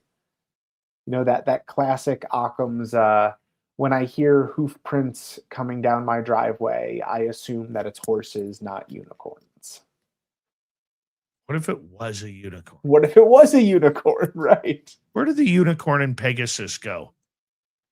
I think that those are great myths. I think that those are great old myths with a lot of symbolism in them. But I mean, there are some animals that they could be based on, like the saola and the narwhal. Even like someone saw a horn and just put it on something else.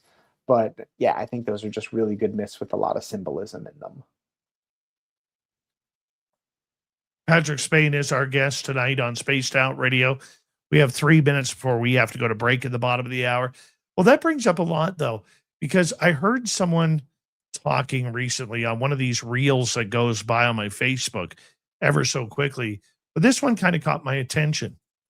Almost every society throughout history had dragons. Yeah. Do you think big fire-breathing dragons with wings existed at one time? I go back to it's a really hard thing to get a biological solution that can provide that. But I do love the story of dragons because it's very much like the Loch Ness Monster in that we say every culture through history has had dragons. And that is just like saying the Loch Ness Monster has been spotted since the 1300s. The Loch Ness Monster, as we think of today, has not been spotted since the 1300s. If you go back to those accounts from the early days, some of those are very clearly describing deer. Some of them are very clearly describing a land animal. Some of them are describing animals that were seen 5 miles away from the loch. But we've now gone back in kind of a revisionist history and said, oh, that's all the Loch Ness Monster. That gives us this long history of Loch Ness Monster sightings. But they're nothing like what we describe as the modern day sightings. It's the same kind of thing with dragons. So dragons, the tassel worm is completely different than the dragon, than the wyvern is different than what we think of with dragons. Sometimes dragons were depicted as having 2 legs, sometimes having no legs, sometimes having 4, sometimes breathing fire, sometimes not. Do we call them all dragons? Today we do. But at the time, if you spoke with someone from ancient China and from Sumeria, I don't think that they would have agreed that the animal that they were describing was the same. So I think that there's a lot of myths, and there's myths of giant creatures throughout history, and they can be based on so many different things. In at least one instance, they were based on dinosaur bones having been found, but that is not the case in most dragon stories. Most dragon stories were not areas where dinosaur bones were found, but yeah. So what you're saying is we aren't going to see Gila monsters or Komodos start breathing fire? I don't believe so. Komodos have the mouthful of bacteria, some people have theorized that could be an impetus to describe them as breathing fire, even, just a metaphorical fire, not a physical fire. So, yeah. Yeah, man, that's crazy because, I watch a lot of videos because nature, it just totally enthralls me. And then you see these Komodo dragons just walk up to like a goat, bite them, and then they just sit there and wait. Yeah. Just sit there and wait. The venom, they have true venom also. They have venom and a bacteria. And between those two things, that goat's not getting anywhere after that. No, it's going to become a free meal pretty darn quick. Patrick, I'm going to get you to hold on right there because we're going to go to break in the middle of the show here. And we got Patrick till the top of the hour. More monster questions with Patrick Spain next.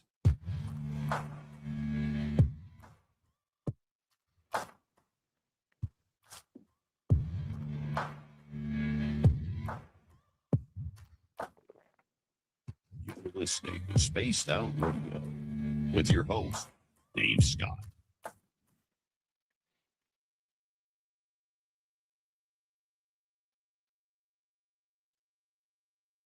All right, buddy, we're clear. Yeah, all good. Gonna get you into the woo yet one day. Carrie Doyle, how you doing? All right. Yeah, man, Caribou Con is going to be a lot of fun. Yeah, it looks cool. Yeah, we're doing a lot for our VIPs, actually. So after the talks are done, we end up going to down to our heritage site. You got your choice of a ghost tour or a sky watch. Nice. Then from there, on the Saturday night, say you did the ghost tour on the Friday night, you could do the sky watch on the Saturday. And for a lucky select few, I'm going to take them out to my Sasquatch spot. Oh, cool. And then our speakers finish up Sunday afternoon, and then probably end up back in the forest that night. That's awesome. Yeah. So a little bit for everybody. Yeah, no, it looks great. Is this the first year or have you? Oh, excellent. Very good. Yeah. So we'll continue it, see where it goes. Yeah, definitely. Well, it's such a hot area. I mean, and there really aren't any conferences on this stuff up there. So, yeah. We're the only conference like this in British Columbia. Yeah. It's ridiculous. That's amazing. And it is in my opinion, it is the Bigfoot hotspot. That is, whenever people are asking me where are we likely, if we ever find a Bigfoot, that's where it's going to be found, is up there. I don't think we're going to find anything in, Ohio, unfortunately, or Massachusetts. No, you just have frogmen in Ohio. Yep. Frogmen, lizard people in Kentucky, and the Mothman out in West Virginia. Well, it's funny because I was talking to our local head of our Chamber of Commerce, and 2 years ago, he got possessed at our museum by a spirit. Whoa! Yeah, it was freaking crazy, and we were talking about, like our community has been decimated financially over the last 7 months. Like when I moved up here 10 years ago or 11 years ago now, there were 3 mills employing over almost 700 people, which is big for a small community. Sure. Yeah. Today there are 0. It's awful. Yeah. Our last mill closed in December, and it's just shit kicked the economy here, right? Oh, yeah. Yeah. And so a bunch of small businesses have been closing. And so we were talking the other day, we had a big car show here that drew probably 6,000 people and over 600 cars. Nice. Which was a record for it. And so we were talking, and I said, She's like, I love what you're doing with Haunted 108 and the museum with the ghost tours and everything. I said, why isn't the community embracing it? I said, you're looking for ways to create money and tourism revenue. I said, you need to check out Roswell. You need to check out Point Pleasant or a lot of these other areas that are totally making millions upon millions of tourism dollars, which is free money off of paranormal supernatural events. Look at Salem. Yeah. Salem is the ultimate. Salem, Massachusetts. I mean, before the 90s, Salem was a North Shore town, just like Newburyport or, Wenham or any of the towns around there. And then in the 90s, they realized, oh man, we can be which city? Look at this. Yeah. Yeah. And now how many people travel there annually because they want to say that they've been there? Tens of millions. Right? Absolutely. Yeah. Tens of millions. K17 odd, how you doing? So I'm trying to, I said, look, if you want me to put a proposal together to start, gold rush days, let's do it. Yeah. Let's do it. Right. I said, I'll do that. Let's get this place going. Right. Let's embrace the paranormal and the supernatural around here instead of trying to hide it. Yeah. So definitely. anyways, here we go. Set next half hour.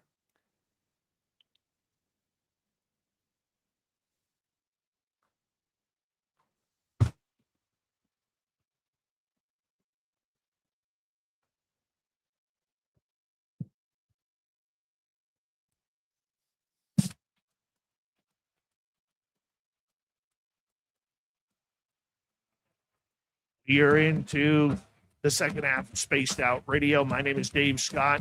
Let's get right to our guest, Patrick Spain, biologist, cryptozoologist, a guy with nice hair, and just a nice dude all around, even though he doesn't believe in Dogman. Sorry. Yeah.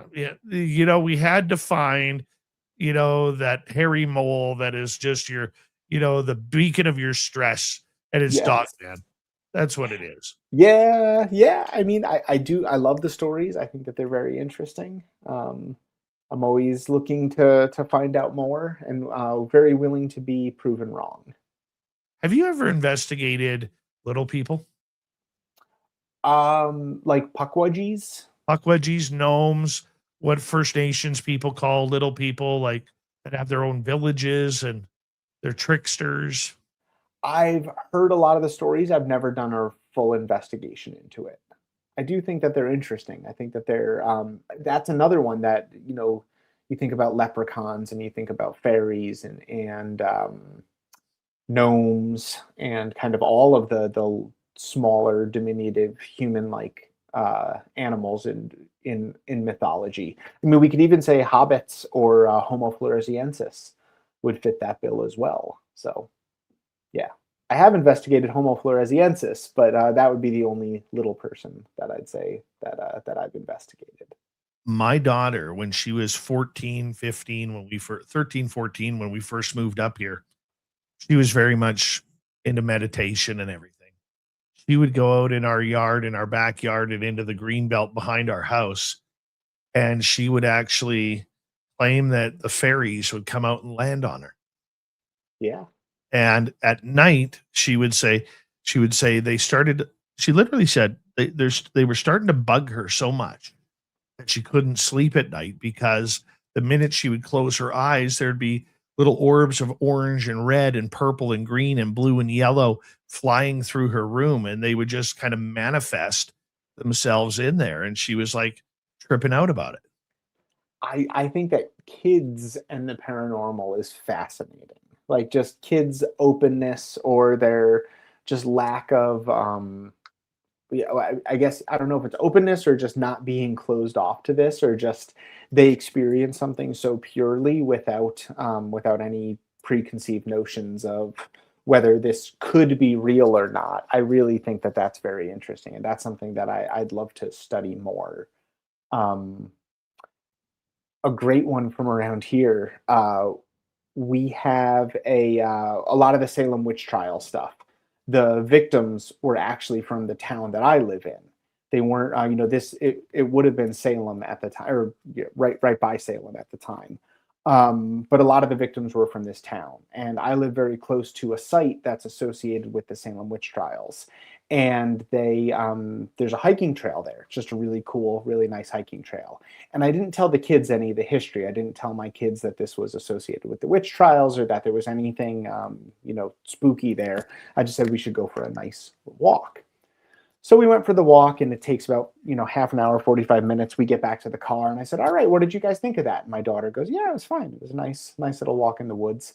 And my son, who was maybe 4 at the time, he said, yeah, I didn't like the lady. And I said, oh, what lady? He said, the lady in the woods with all the bones around her. I didn't like her.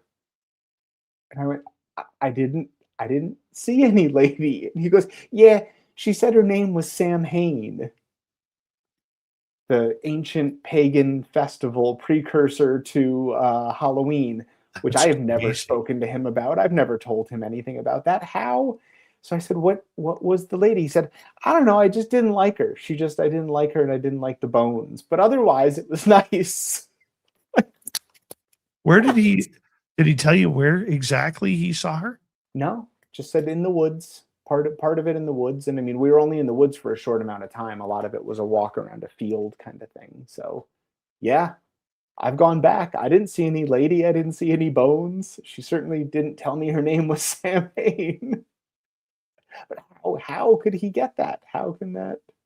It was amazing. About 10 years ago, my son was 3, and I took him on one of the trails. We were going for a daddy-son walk, and it was that time of the year where I had to put him in the stroller. He couldn't, not that he couldn't walk, but there's a lot of bears around where we were going in that area. And, just a little bit safer to keep him in a stroller than, looking like food walking around. Yep. Right. So we're out geocaching, him and I, on this trail. And this trail's maybe 3 miles from my house.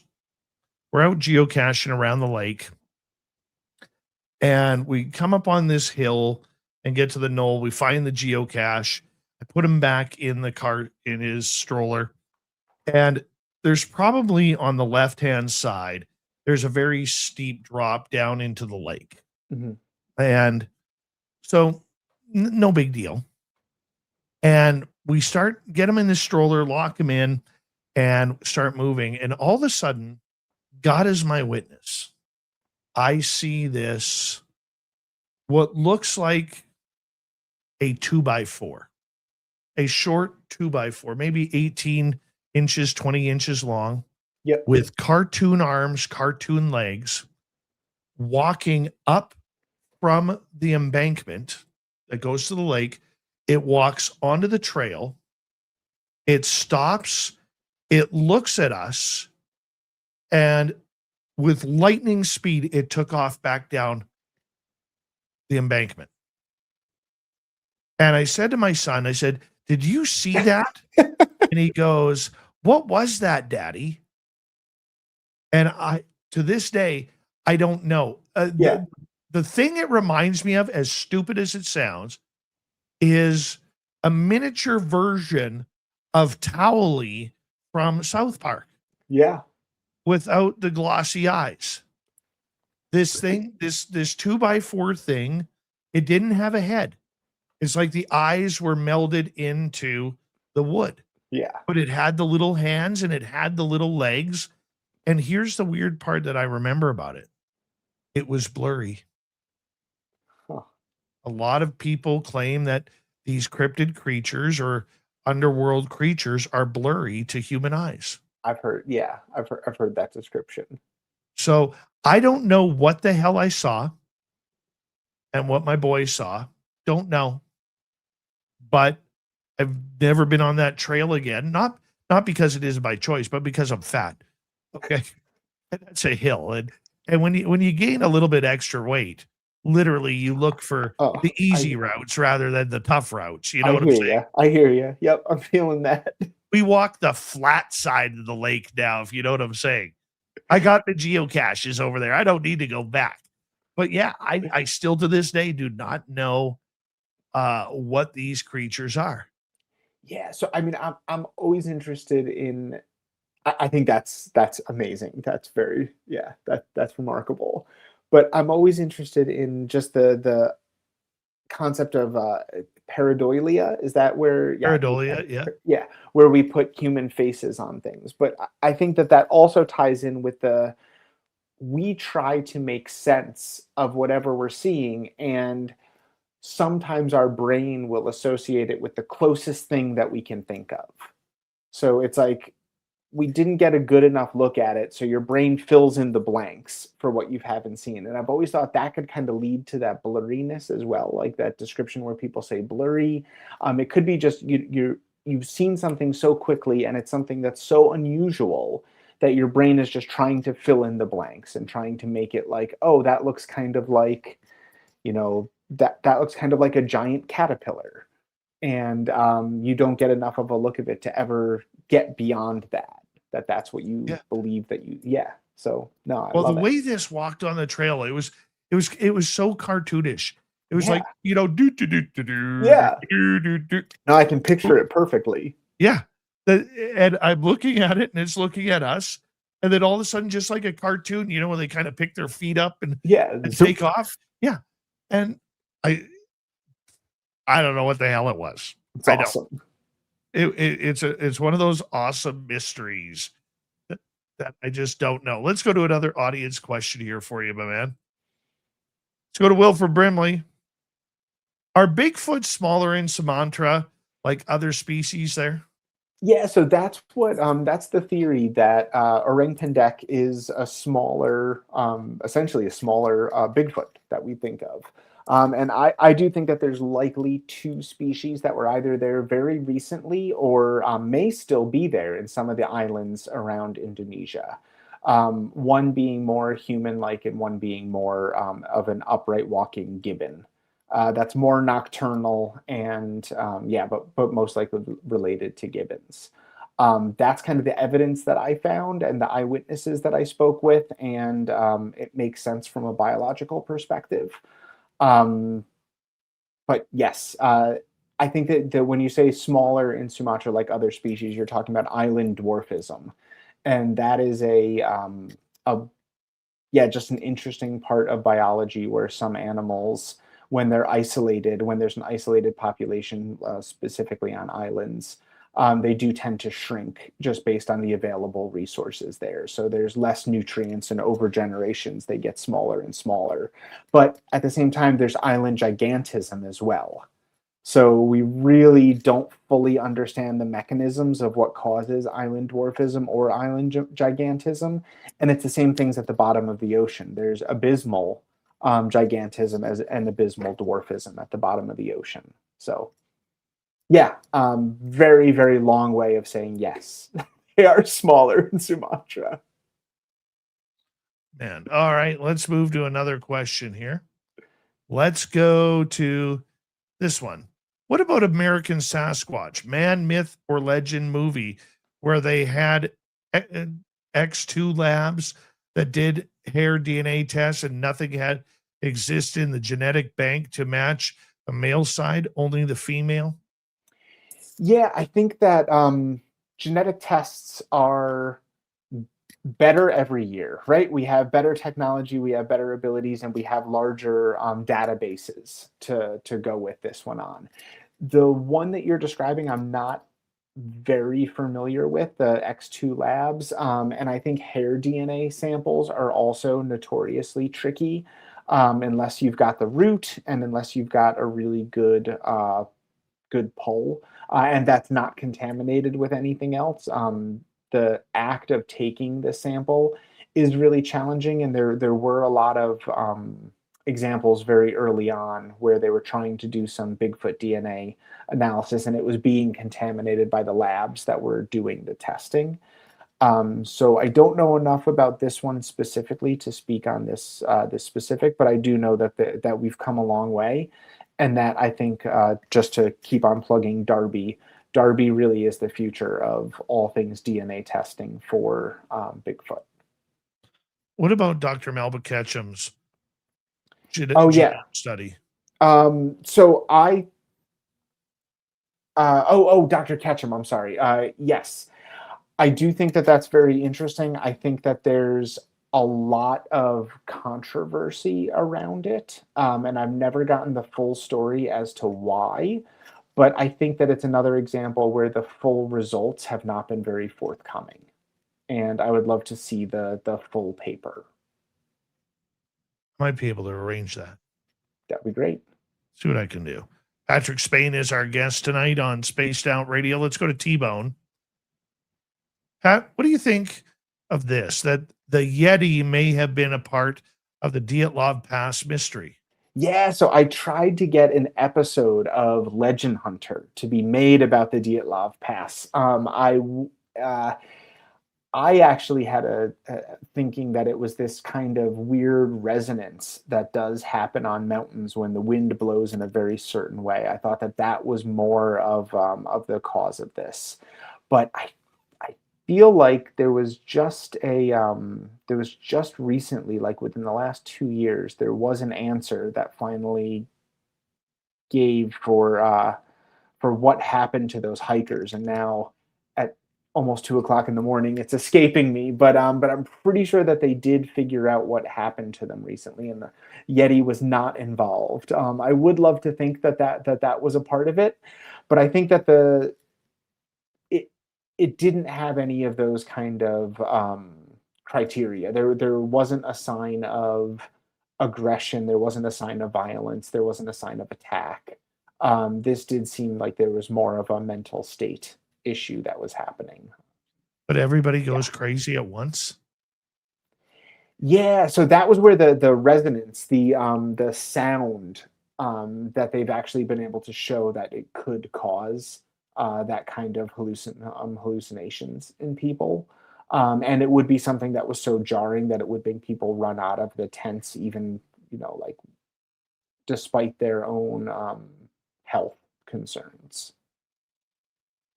But yeah, I'd have to look it up again.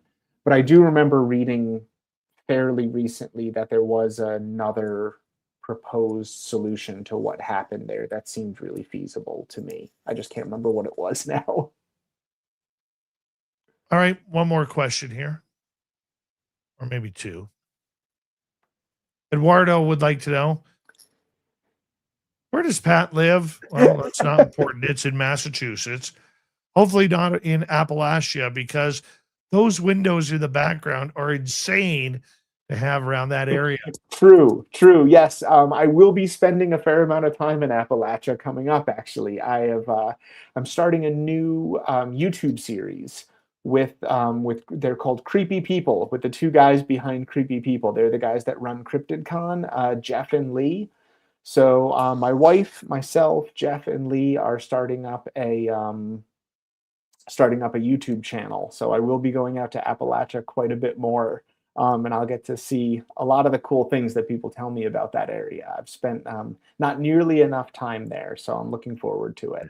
But agreed, I would not have these if I lived there. I am in Massachusetts. Yes. What is the old saying? Never whistle at night. Yeah. And always keep the curtains closed on your windows. Yep. And if you hear anyone calling your name, don't go. Have you ever had that happen? I have not. But I'm looking for it. I'm going to do my first night expedition in Appalachia next month, actually. So I'm really looking forward to that. Last year we had at our location this thing, I don't know what it was, went whipping by us in the forest. Like we were sitting in our lawn chairs, and about 20, 30 feet to my right, this thing went whipping by the trees. Could have been a big bird, an owl, or whatever. It was up high, so we know it wasn't like a mountain lion or anything like that. But it scared the hell out of the squirrels. So these squirrels start going crazy. And then as the squirrels were going crazy in the background, I start hearing a woman's voice. Ooh. Help me. I'm over here. Can you help me? And it's all monotone, right? And at one point, I realized it wasn't human when it went, help me. I love you. Oh, Here. nope. Nope. And then the next sentence was from a man's voice.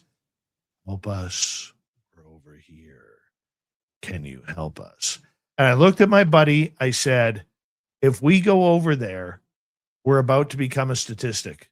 Yeah. And we're going to be a part of David Politis's missing 411. Yes. I said, that is either a skinwalker or a Wendigo.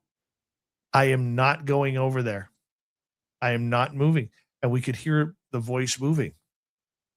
And then this year, behind the ravens, we had these ravens that always seem to go crazy in our area.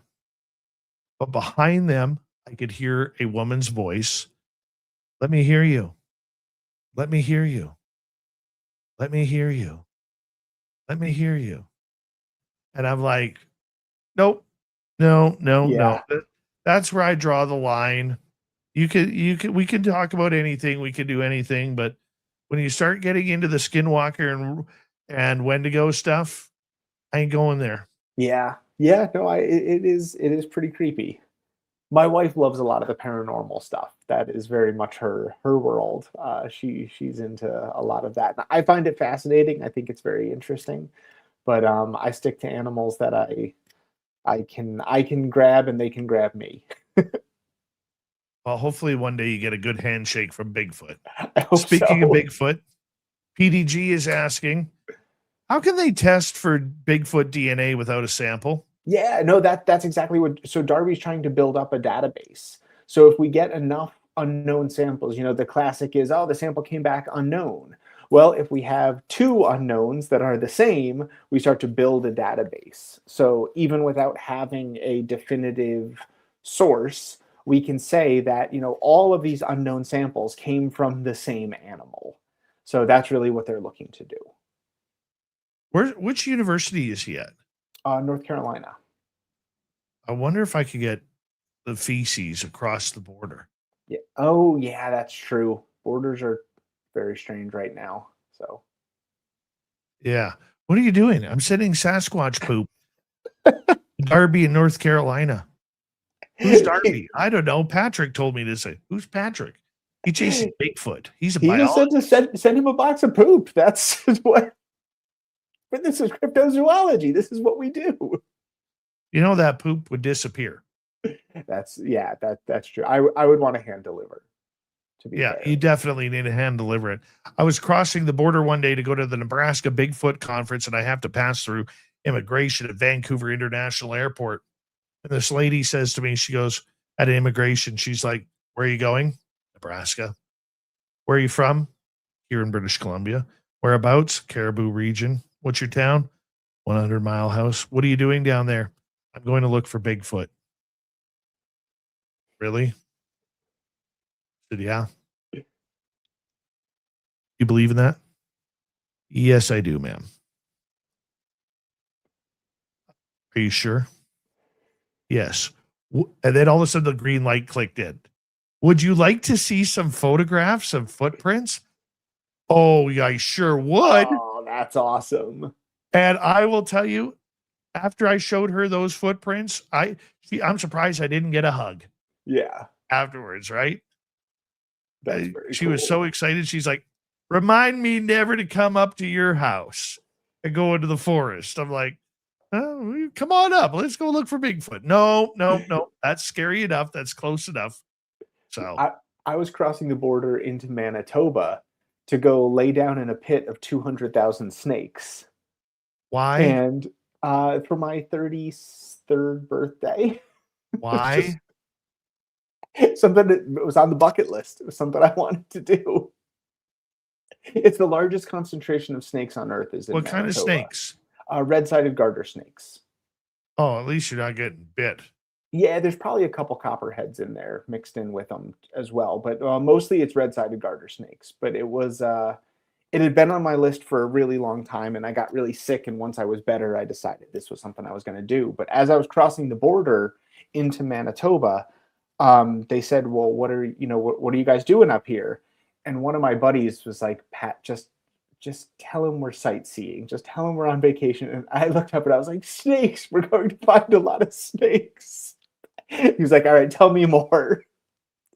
So I started to tell him about the Manitoba snake dens. And he said, I've lived here my whole life. There's no way. And then he Googled it and he went, oh my God, this is true. They really are there. It's like, yeah, you live in the place with the highest concentration of snakes on Earth. Nope. No. An hour south of me is where the rattlesnakes are. And I don't go there. I don't go there at all. But Pat, thank you for coming on Spaced Out Radio again. Thank you. It is always so much fun when you're here. We got to do it again. Absolutely. This was excellent. I really appreciate it. Thank you. Thank you. Pat Spain, everybody. Coming up next in hour 3, Swamp Dweller will kick things off. Then Terry Hall and his fantastic mustache will be here for the weird news of the week. You're listening to Spaced Out Radio with your host, Dave Scott. Thank you so much, Dave. I will send you Darby's name. Thank you, buddy. We'll talk soon, okay? Absolutely. Thank you. All right. So I look forward to your email. Take care. Stop now! You're under arrest!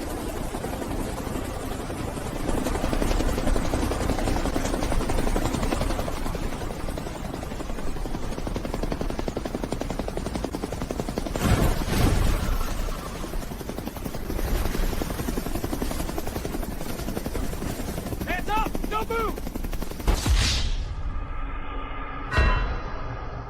Don't get caught without your Spaced Out Radio merchandise. We have t-shirts, mugs, hoodies, socks, hats, stickers, and so much more. Whatever you're looking for, we have you covered. Why just be a fan of the paranormal when you can look the part? We don't have ugly merch, folks. Check out the Spaced Out Radio store. Find the link in the description below.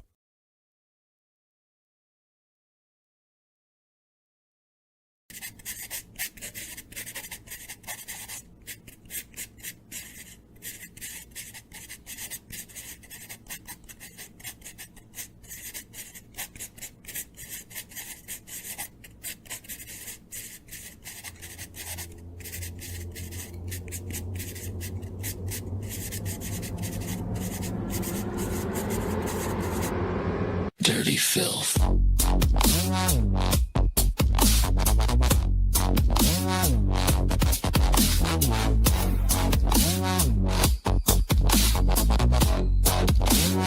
Dirty filth.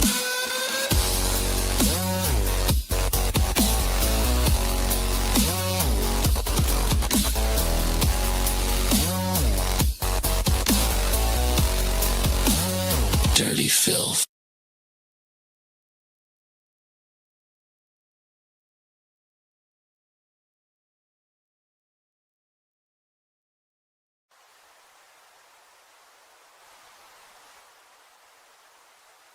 Object is heading north 045 degrees.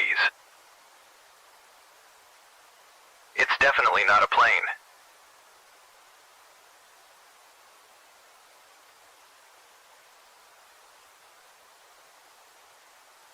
It seems to be tethered to something.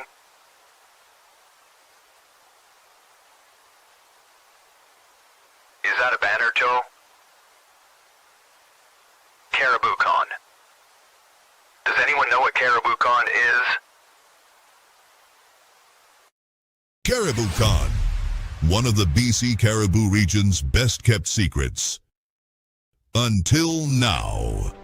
Join our panel of renowned paranormal experts for a weekend of fun and intriguing presentations.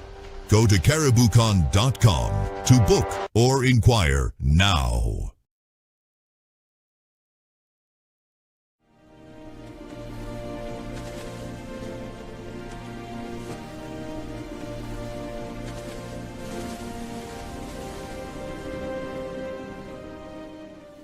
Over here. Look at this.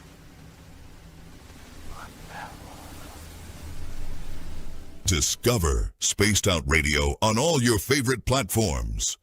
We're live every single night with the best in UFOs, cryptids, paranormal, and the unexplained. And you can find us on all your favorite platforms. Head over to Instagram for behind the scenes and daily weirdness, TikTok for quick mind-bending clips, Facebook for community discussions, and X for real-time updates and hot takes. Wherever you scroll, Spaced Out Radio is there. So go search Spaced Out Radio on every platform, hit follow, and turn on notifications so you never miss a single episode. The weird is waiting. See you there.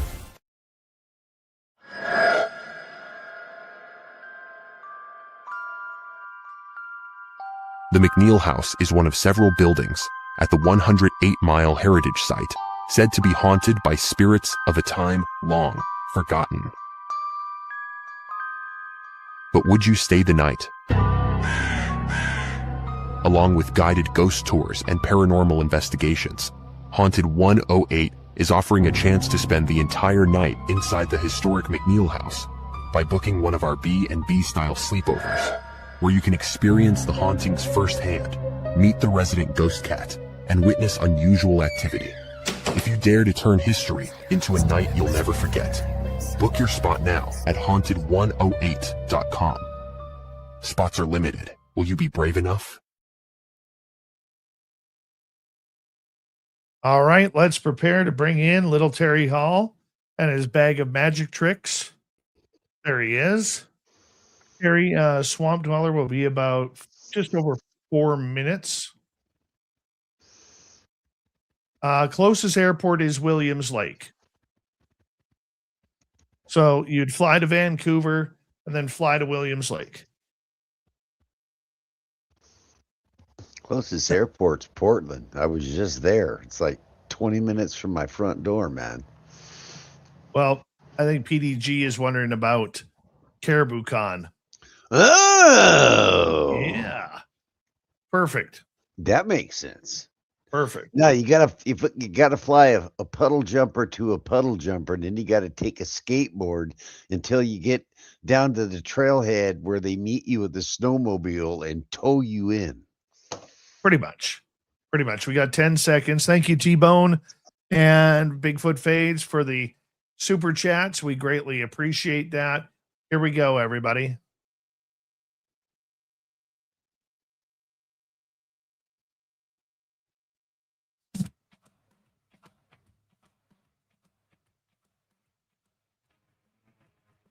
Here we go to hour number 3 of Spaced Out Radio tonight. My name is Dave Scott.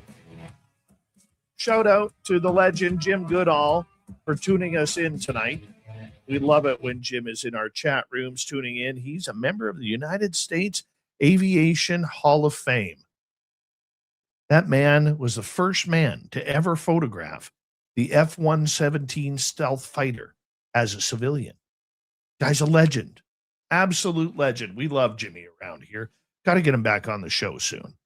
Before we get to this hour, which includes Swamp Dweller and Little Terry Hall with his weird news of the week, we want to say hello to all of you listening in on our terrestrial affiliates around North America, digitally on every major podcast network, our website, spacedoutradio.com. We have a plethora of features for you. Rock out to Bumblefoot, read the news wire, check out our swag as well. You can follow us on X at Spaced Out Radio, Instagram at Spaced Out Radio Show, and on Patreon in the Space Travelers Club. The Desert Clam has set the password for tonight in the SOR Space Travelers Club. Raffish. Raffish is your password. Use it wisely, Space Travelers, as the Clam sets the password each and every night right here on Spaced Out Radio. Let's head to the swamp.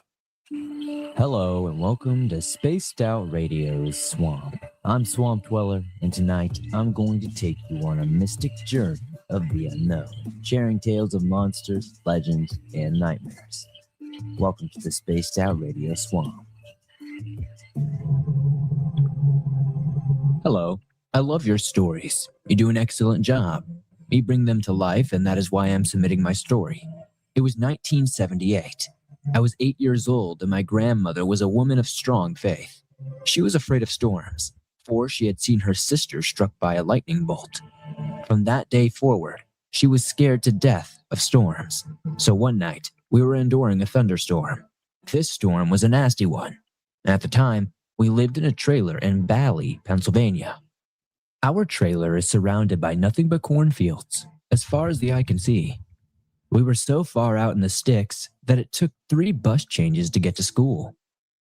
On this night, the storms were nasty, and my grandmother would walk around the trailer with her rosaries in hand, lighting candles and saying prayers. The thunder was loud, and very bright lightning followed suit. It was raining very hard, but I watched cartoons on TV and didn't notice too much. My grandfather watched with me, and my mom was at work at the time. It started to slow down some, the rain, the lightning, and the thunder. So my grandmother and my grandfather climbed into bed because I slept in the middle of them, for there was not enough room for me to have my own space yet. It was probably about 3 hours into our sleep when the storm started up again, seemingly twice as bad this time. The wind was howling very strong, and my grandmother was then up again with her rosary and lighting candles. She was also saying prayers as my grandfather was sitting in the bed watching TV. I believe he was watching Star Trek. So I was sitting next to him eating some chips. After some time, I got up to get a drink, and I had to go to the bathroom. I went down the hallway into the bathroom, the second to last room in the trailer. I did my thing in the bathroom, and when I was done, I went to wash my hands. A loud crack of thunder and bright lightning struck out of nowhere. This knocked the electricity out, and then there was another loud booming of thunder and a bright light following it. As I was staring in the mirror, I could have sworn that I saw something behind me. I wasn't so sure at first, so I just stood there, and then another lightning strike lit up the bathroom. This time, it was one of those strikes that light up the night sky, making it look like daylight. This face was in the mirror, backed by my grandmother's hanging plant. A red face with points on its head, 2 of them to be exact, and it looked like it had pointy nose and jagged teeth. The closest thing I can compare it to is Darth Maul from Star Wars. I didn't know what I was seeing, so I closed my eyes. When I opened them back up, it was still there. I thought to myself, there is no way this is real. You can't see this ungodly thing in a house full of religion. So I close my eyes once more, and another lightning strikes. I open my eyes, and it's still there. I screamed at the top of my lungs, trying my best to get out of the bathroom. I couldn't seem to find the doorknob for the electricity was still out, and I was crying and screaming. My grandfather comes in, running down the hallway to my aid. I could hear him running, and I was crying so hard and crouched in the corner. By the time he entered the room, he had a flashlight in hand, and he came in and grabbed hold of me. He asked me, "What's wrong, my dear?" And I had told him everything I had saw. I had also told my grandmother, and she sat down. We all prayed, and he said maybe it was just because of the lightning. But I know what I saw. I believe I saw what a demon or a devil would be. I had to have my grandmother or grandfather accompany me to the bathroom for quite a while after that. I could no longer go alone for the better part of 6 months. After that, I tried to talk to myself and tell myself that it was just my imagination, but I didn't believe that, and in my head, I knew what I had seen. I still love thunderstorms and lightning storms, but dare not look in the mirror during them. Thank you for sharing my story, Swamp Dweller, and everyone, stay safe. Thank you, Swampy, for another creepy story. If you want more just like that, head on over to YouTube, type in Swamp Dweller, hit subscribe, ring that bell. 7 days a week, he is ready for you to listen. Day, night, just not during this show, because you'll hear Swamp Dweller's story here anyways. Time for Terry. Terry Hall's got a mustache, standing by the bold. Curled up like a question mark, got secrets to be told. When you post the Bigfoot tracks, ghost that won't behave. You call me to the headline like a cloudy way. With this other week, get the brain gas wild. For the answers I'll be lead to you explain fall. With Terry Hall and Paul, this is stacking strong. I'm ready out. Let the very stars touch it all. Terry Hall, thank you for coming back on Spaced Out Radio, my friend. How are you? Doing well this evening. How about the Beard of Knowledge? How's Dave this evening? Well, Dave is still laughing a little bit because the one thing you guys don't know about Terry, he is 6'4", a very strong, tall man, fantastic mustache, beautiful hair. Okay. And yet, this big son of a gun who's literally stared down pointy sticks, sharp knives, and even ex wives. And yet, he won't go chasing ghosts or Bigfoot because he's scared of them. Yeah. I've got good reason for it, though. I've got good reason for it. When I was a young man, I played with things that I had no business playing with. I didn't have the experience, but I had a book, right? I had a Ouija board. I had a lot of nerve and not a whole lot of common sense. And I don't know, Dave, if it was at that point in my life or later on down the road, but I had something that attached to me. And it has caused so many different problems and issues in my life and for people that are around me as well. So for me to go out and tempt that kind of thing again to me, Dave, it really it does frighten me. It does frighten me. And I tell you what, man, it's not just me. I've I've got another really good friend of mine. Happens to be a documentary filmmaker, and they went to a fairly well-known theater here in Oregon that's known to be haunted. And the camera guy that was with them, the guy really had no experience in the paranormal whatsoever. He was a professional cameraman, right? They get this poor sucker to this place, and he was the one that everything targeted. So he got really sick to his stomach. His gear wouldn't work. It kept failing. Batteries kept draining. He had marks, physical marks on him. He was sick for days when he left that place. He had bad things happen in his own home. So whether you go and that's what always intrigues me about researchers like you and your guests that you have on here.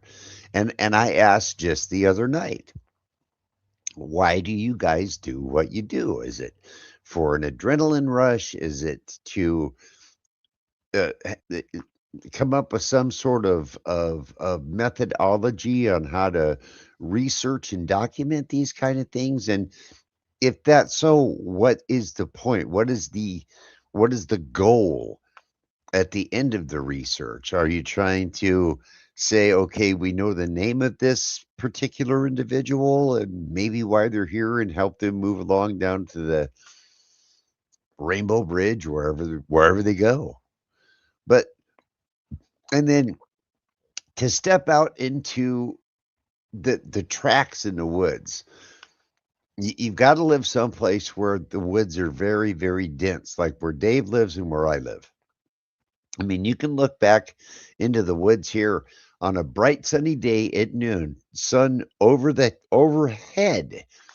You look back into these woods 20, 30, 40 feet, and they're so dark that it's just black. Yes, indeed.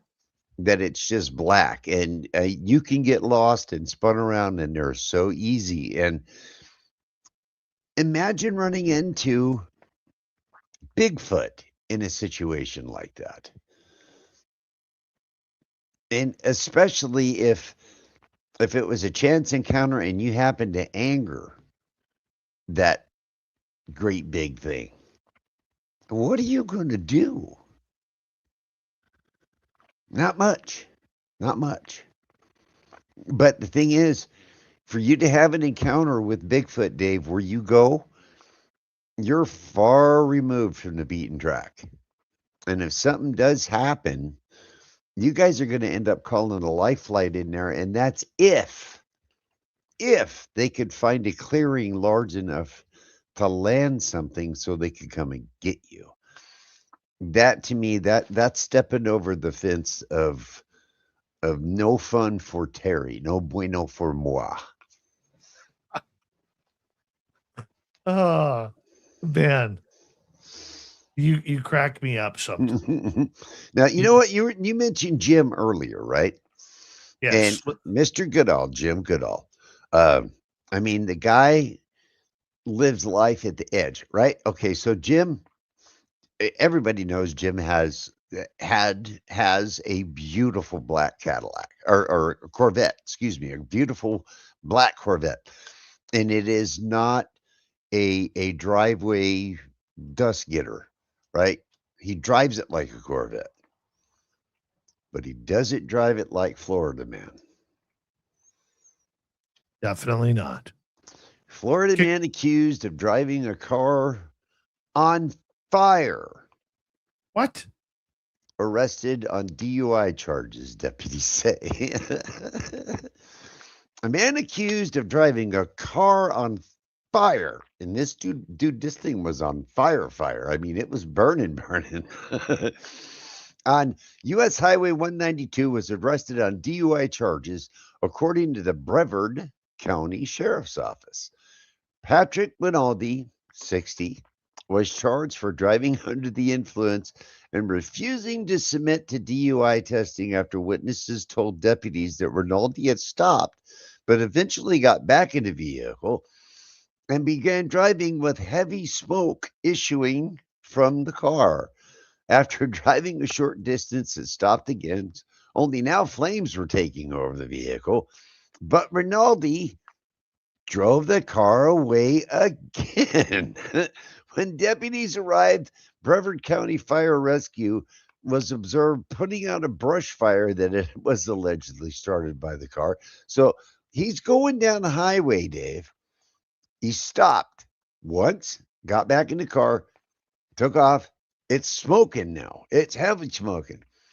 Stopped, flames. He gets back in the car. Now he's driving down the center of the interstate, Dave, and in between the highway, north, south, east, or west, it's generally got plants, right? He's setting the interstate on fire as he's driving down the interstate.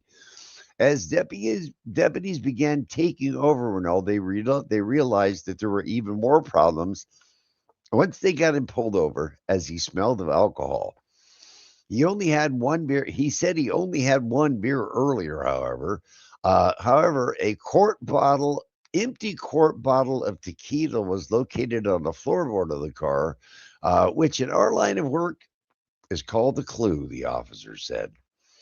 He was arrested, detained, and charged with DUI. Florida man, Dave. Nothing about the burning car, just DUI. Well, you know, Florida's getting pretty relaxed as far as the fines and charges go, because as far as I can find on this guy, they released him on a $3,000 bond. Oh, my. Well, let's stick with cars for a second here, Terry. Okay. Because residents of a Colorado neighborhood thought a rude neighbor was keeping them all up all night by honking the car horn. But alas, when they awoke in the morning, they figured out who the culprit was. And it wasn't a human. There was a black bear trapped inside the SUV. Patrick Sullivan shared a cell phone camera footage of the scene that greeted Gold Hill residents when they investigated the source of the honking Sunday morning. The video shows a bear in the front seat of the closed SUV leaning on the horn. A man uses a long rope, one that will get on the vehicle's door side from a distance, allowing the bear to climb out and dash away.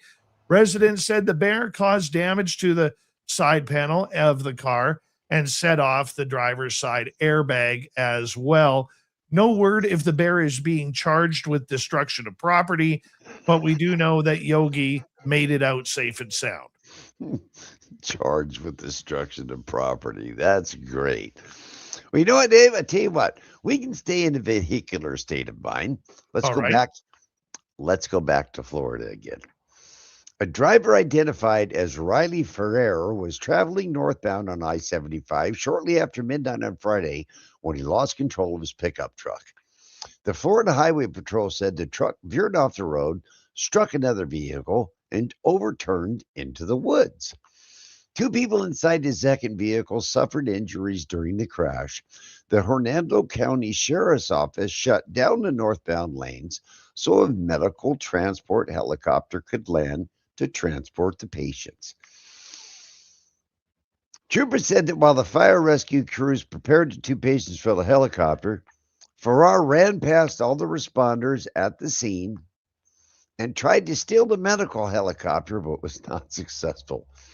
Ferrer told officials that he saw the Antichrist moments before he lost control of his truck and crashed. Troopers placed Ferrer into a patrol vehicle and took him to the Tampa General Hospital, Brooksville, for medical clearance. They said Ferrer refused to walk into the building and had to be physically escorted inside by law enforcement. Once inside the hospital, Ferrer refused to stay seated, prompting troopers to force him to sit down until the local sheriff's deputies arrived. After being medically cleared, he was taken to Hernando County Detention Center, where officials say he continued to resist detention deputies. Now, we were talking about staying in the vehicles and staying in the cars, Dave, but I also mentioned that Florida was getting pretty lax as far as their fines and so forth. Well, guess what? This was a concern of yours. This gentleman, Farrar, faces 3 counts of resisting without violence and 1 count of burglary of an occupied conveyance. Jail records show he was issued a $3,000 bond for resisting charges and was released.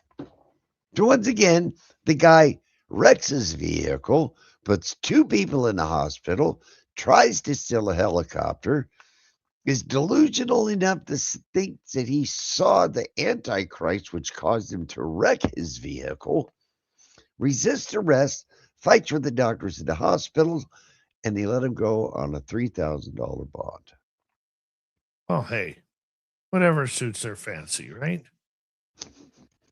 Why is it in Florida? It's like every week we're either looking at a guy who runs from police and jumps into a lake that's full of swamps and snakes and spiders and lions and tigers and bears, oh my, or somebody's trying to steal a helicopter. It's like every week somebody tries to steal a helicopter down in Florida, Dave. What's the deal with that? I don't know, but I can tell you this. It's the gift that keeps on giving for people like you and I. It really is. Let's get to a quick one here. I think you'll like this one. All right. Remember the dude a week or so ago who got upended by the bison? Yes, dude will abide. I do. Well, yes. Carl McDaniels, who's 65 years old, suffered multiple bone fractures in the July 10th attack at the National Park of Yellowstone, but lived to tell the tale. As seen on video, he recorded a few days later from his bed at the Bozeman Health Deaconess Medical Center in southern Montana. He wasn't showing any aggression, McDaniel said, or anything like that until it picked a target. That target happened to be me. McDaniel said was on an after-dinner stroll with his grandson when the attack happened at the Bridge Bay campground, not that far from Yellowstone Lake. They moved faster than you could imagine. He just kept coming, he said. The bison did not connect with McDaniel's grandson, who was not hurt. Bison can run up to 35 miles an hour or 56 kilometers per hour, faster than the men's world record holder in the 100-meter dash. They stand up to 6 feet tall, weigh up to 2,000 pounds, and are North America's biggest land mammal or animal. Yellowstone records on average a couple of bison attacks every year. At least 2 people were attacked in the park in 2025. Bozeman Health Emergency Department Dr. Eric Lowe said that McDaniel suffered fractures in multiple places McDaniel said the hardest part wasn't the creature's horns. I didn't get bruises from him launching me in the air, he said. It was the landing that became the problem. It's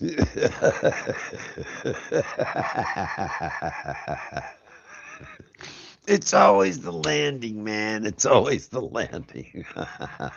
Oh, my. You know, Dave. Either way, that video still makes me laugh, but it still makes me cringe when he hits the ground. In Utah, just outside of Heber City, there is a farm that raises buffalo, bison. We got 20 seconds. I watched a buffalo walk up casually to a CJ5 Jeep, put its horn underneath the side of it, and tip it like it was nothing. Just flip that sucker right over on the side. Just bloop, no problem. Right? So, yeah, that guy messed with the buffalo and got the horns. Yeah. And the hard ground. Terry Hall and the weird news of the week continues on Spaced Out Radio right after this. This is Spaced Out Radio. Your host, Dave Scott.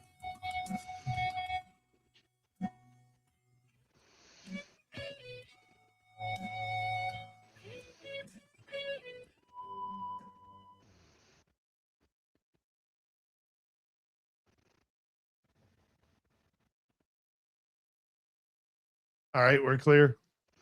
I mean, dude, that guy was up in the air far enough. I wonder if he bounced when he landed.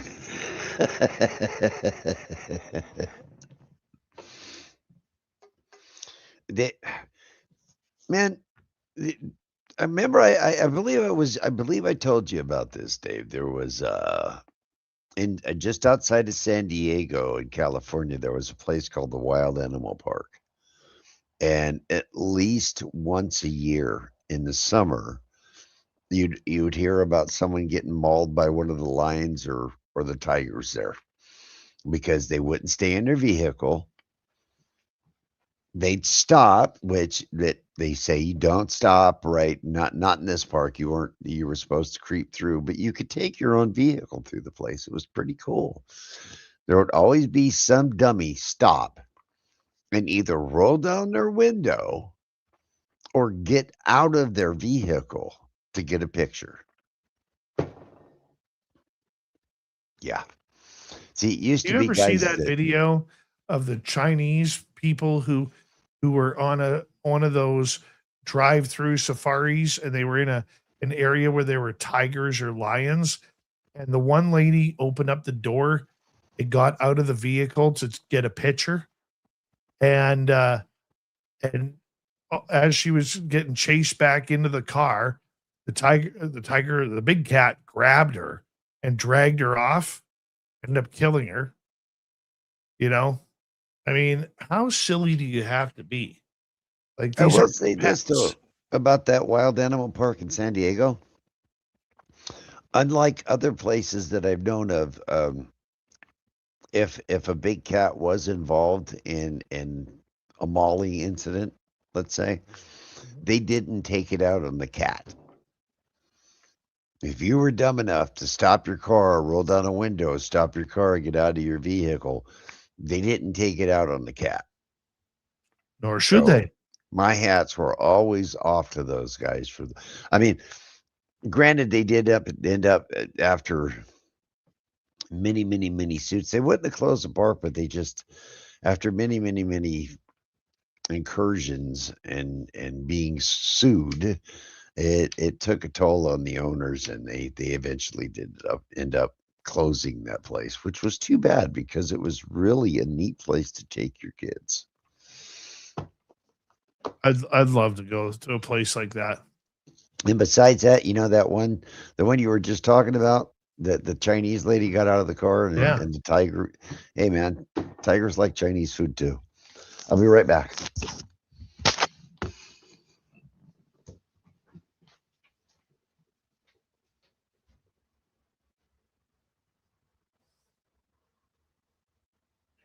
All right, just hanging on out. It's just me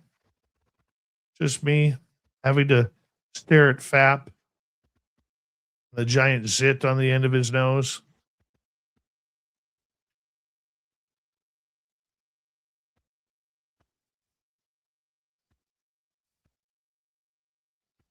Oh, it was the mother-in-law. Thank you, Eduardo.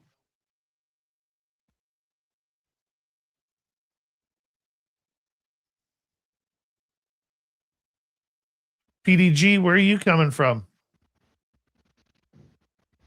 Are you going to make it? Have you got your tickets for Caribou Con yet? VIP tickets end on the 30th. I think you chose that swampy story for what's going on. We've had over 300 lightning strikes in the last hour between here and Portland. In Portland, I can be at Portland in about 25 minutes from my front door here. And our power's been a bit spotty, and it's freaking my dogs out, Dave. Yeah. I can't even see the sky. It's so much smoke. I was really relieved that we got this rain because it was getting to be pretty. I'll just say it not anything like what you're going through or what we went through a few years ago, but it was getting pretty thick down here too. Daughter Dawn, are you going to come to? I always forget your name under PDG. I'm sorry. Are you going to make it down here for it? Make the trek, Dawn. Make the trek. Maybe you'll be chosen to head the Sasquatch location.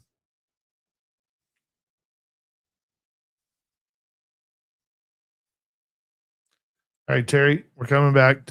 T-Bone and Bigfoot Fades, thank you for the super chats. We love you. Here we go.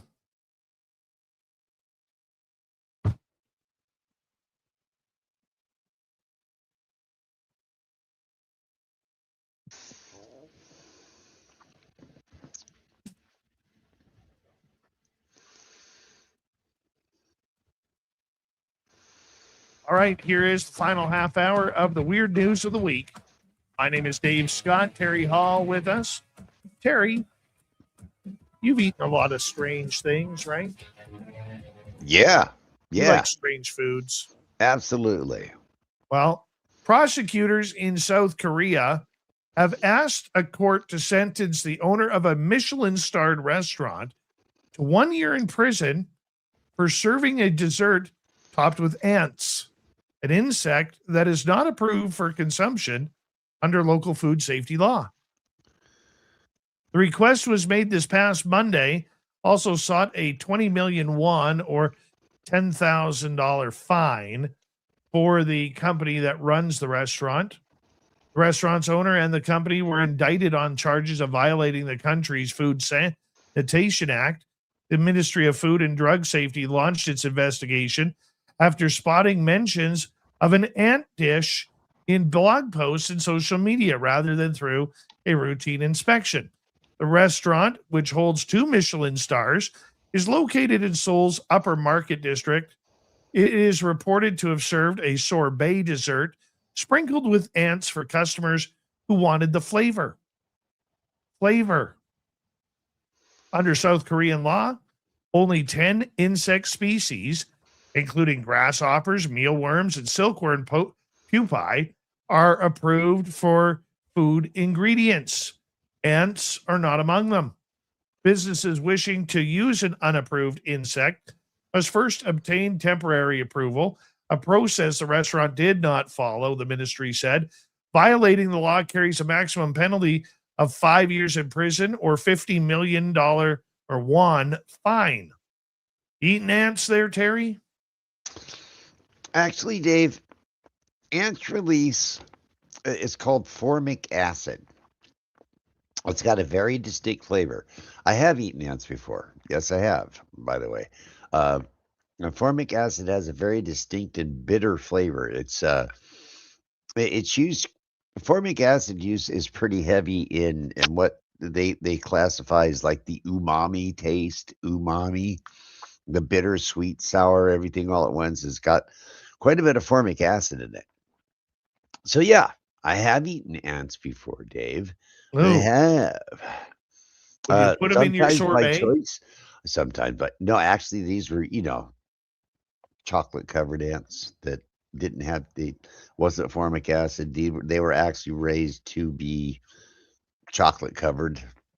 Yeah, but I mean, I the kind that we got, actually, I got them in San Francisco, at the Ghirardelli chocolate place down on the wharf, on the famous wharf. But they were specifically raised clean and hygienic. I mean, they were food grade ants, if there is such a thing. All right, buddy, Hey, you're up. let's stick in the animal kingdom, Dave. And I'm going to take this back up to your neck of the woods. Alberta is currently battling a massive invasive goldfish in over 100 stormwater ponds and waterways. Following the July 2026 discovery of a 30 centimeter, 2.4 pound giant goldfish, thing's the size of a dinner plate, man. It's a goldfish the size of a dinner plate. The province launched strict "Don't Let It Loose" campaign, as releasing them into natural bodies of water can result in fines up to $100,000 and up to 1 year in prison. Goldfish pose a severe threat to the native aquatic ecosystems because they survive in they can survive the harsh Alberta winters, reproduce rapidly, and outcompete native species for food because they're so adaptable. If it can fit in their mouth, they can eat it, right? Right. They spread parasites and destroy water quality by stirring up sediment. Experts are urging residents to safely rehome their pets or return them to local retailers rather than taking them down to the ponds, streams, or lakes and putting them in the water. The issue has become so severe that municipalities are now relying on chemical treatments to eradicate populations. They've even got a 1-800 snitch on you hotline here to report people dumping goldfish into your local waterways. So, Alberta's aquatic ecosystems, they're getting put at risk by these dinner-sized plate goldfish. That one got me. When I saw when I saw that goldfish, I'm thinking, okay, that's a saucer. No, that's not a saucer. And you could fillet that sucker and bread it and have fish and chips on this dude. It's a great big monster goldfish. It's really pretty, though. Really pretty.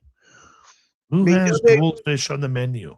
there was something that caught me as we do the weird news, right? Yes. Something that caught me as weird on one of the most popular shows that were out in a long time. It was Yellowstone, the show Yellowstone, about the cowboys and the Yellowstone Ranch.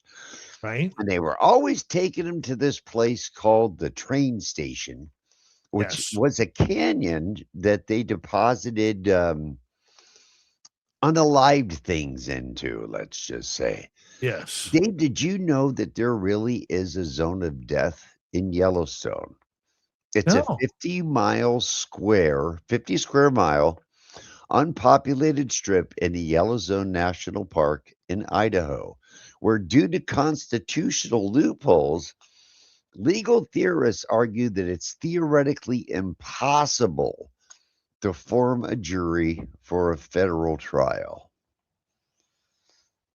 Because the U.S. Constitution's Sixth Amendment requires criminal defendants to be tried by a jury of their peers from the state and district where the crime is committed, a jury would need to consist of residents from both Idaho and the District of Wyoming. However, the Idaho section of Yellowstone has a population of 0, making it impossible to impanel a local jury. So does that make it lawless there? They could charge you. However, down here in the United States, you have the right to a speedy trial, to be tried by a jury of your peers from, now this is the loophole here, Dave. It has to be from the state and district. The state is Idaho. The district is Wyoming. And where the section of Yellowstone is there in Idaho, no Right. one lives on it. No one lives there. It has a population of 0. Therefore, they could not form a jury of your peers. There's no one to pull. There's no one to pull a jury from. So that honestly, legal scholars agree that it's theoretical, but it's a blind spot in the legal code, and it's a free pass to commit crimes. So, just out of my own curiosity, because I was like, that can't be true. That can't, because somebody had told me about that once a long time ago, and they based part of a very successful show, The Train Station, where they took all of their troubles on a true fact. Weird as it might be. No kidding. All right. A man is suing JP Morgan Chase after claiming the bank should have never approved him for a 5.5 million Cape Cod mansion because he was experiencing a manic episode when he bought it. John G. Bonomi Jr. purchased the waterfront property in Wellfleet, Mass. in November 2021. The mansion, which is set on a rapidly eroding cliff overlooking Cape Cod Bay, was demolished in March 2025 before it could collapse in the water. Now, according to the Boston Globe, Bonomi claims he was acting under an uncontrollable manic psychosis when he entered into the mortgage. The lawsuit argues that bipolar disorder can involve irrational risk-taking, impulsive behavior, and reckless spending. The complaint also alleges JP Morgan Chase was aware or willfully avoiding acknowledging that Bonomi was not competent to enter into the mortgage agreement and should have not been approved for the loan. Bonomi claims that he paid the full 5.5 million asking price despite knowing that there was risk to the home and that the cliff was eroding by an estimated 3.8 to 5.6 feet per year. According to the lawsuit, no rational person would have ever purchased the property under these circumstances. He is asking the court to void the remaining 3.85 million mortgage, along with the loan agreement, interest, attorney's fees, and other damages. I'm not buying this. I think the guy's just trying to get out of it. Well, no, they do have, the disclosure laws down here. And it's as a matter of fact, my parents bought a ranch in Michigan. This is when I was very young, very, very young. They bought a ranch in Michigan. I was about 4 years old. And as it turned out, that there had been a murder committed in that house. It was the previous owner who was killed in that home. The house was haunted. I've told you about that place before, Dave. It was haunted, but it was haunted by something that didn't want anything else there. We weren't there very long, but as it turned out, that realtor did not disclose that to my parents prior to them purchasing the property, and they actually were able to get their money back because they did not disclose the fact that it happened in the home. So, I mean, the guy, it's not like the guy doesn't have a leg to stand on, That's difficult to say. What else you got for us, Terry? So they have found a rare copy of the Declaration of Independence found in the United Kingdom National Archives in the papers of a captured U.S. ship. Michael Skerr has been volunteering at the Britain's National Archives for the last 11 years. Then spending his Thursday mornings painstakingly cataloging documents for the benefit of future researchers. Then one day last May, the retired insurance executive made a discovery on his own while sifting through the letters of an 18th century Royal Navy captain. There, attached to a report on the captured of the captured American privateer Dalton on Christmas Eve, 1776, was an enclosed, identified only as another paper, carefully unfolding the document. Skur stopped when he saw the word declaration printed across the top. I thought, oh, right, okay. This is definitely a Declaration of Independence, he told the Associated Press. How exciting is this, he says. The documents, so researchers at the archives have identified the document as a rare early copy of the America's founding document, printed just days after the original was signed on July 4, 1776, spreading the news that the 13 rebellious North American colonies had severed ties with Britain. It is one of just 11 copies of the so-called Exeter printing of the Declaration that are known to exist, and the only identified one outside of the United States. The National Archives said that on Thursday it unveiled as the find ahead of this week's 250th anniversary of the American independence. This version was printed in Exeter, New Hampshire, July 16th to 19th. 1776. But it isn't just the age of the document that makes it important. It's also the fact that it was captured from a ship under the direction of the recently formed Colonial Congress with orders signed by its president, John Hancock, said Amanda Bevan, head of the National Archives Project, cataloged the correspondence of the Royal Navy captain during the American Revolution. While the public has heard about the dreadful conditions faced by the Continental Army, like places like Valley Forge, Pennsylvania, little attention has been given to Americans who went to sea to disrupt the British trade and battled the mighty Royal Navy. So, they found us another copy of the Declaration of Independence, and it just happens to be the Exeter copies, and those are the most cherished and sought after. And now, instead of 10, we have 11, Dave. It's just worth a pretty penny. Oh, I would probably have to say that would be near on to priceless. Priceless. Yeah.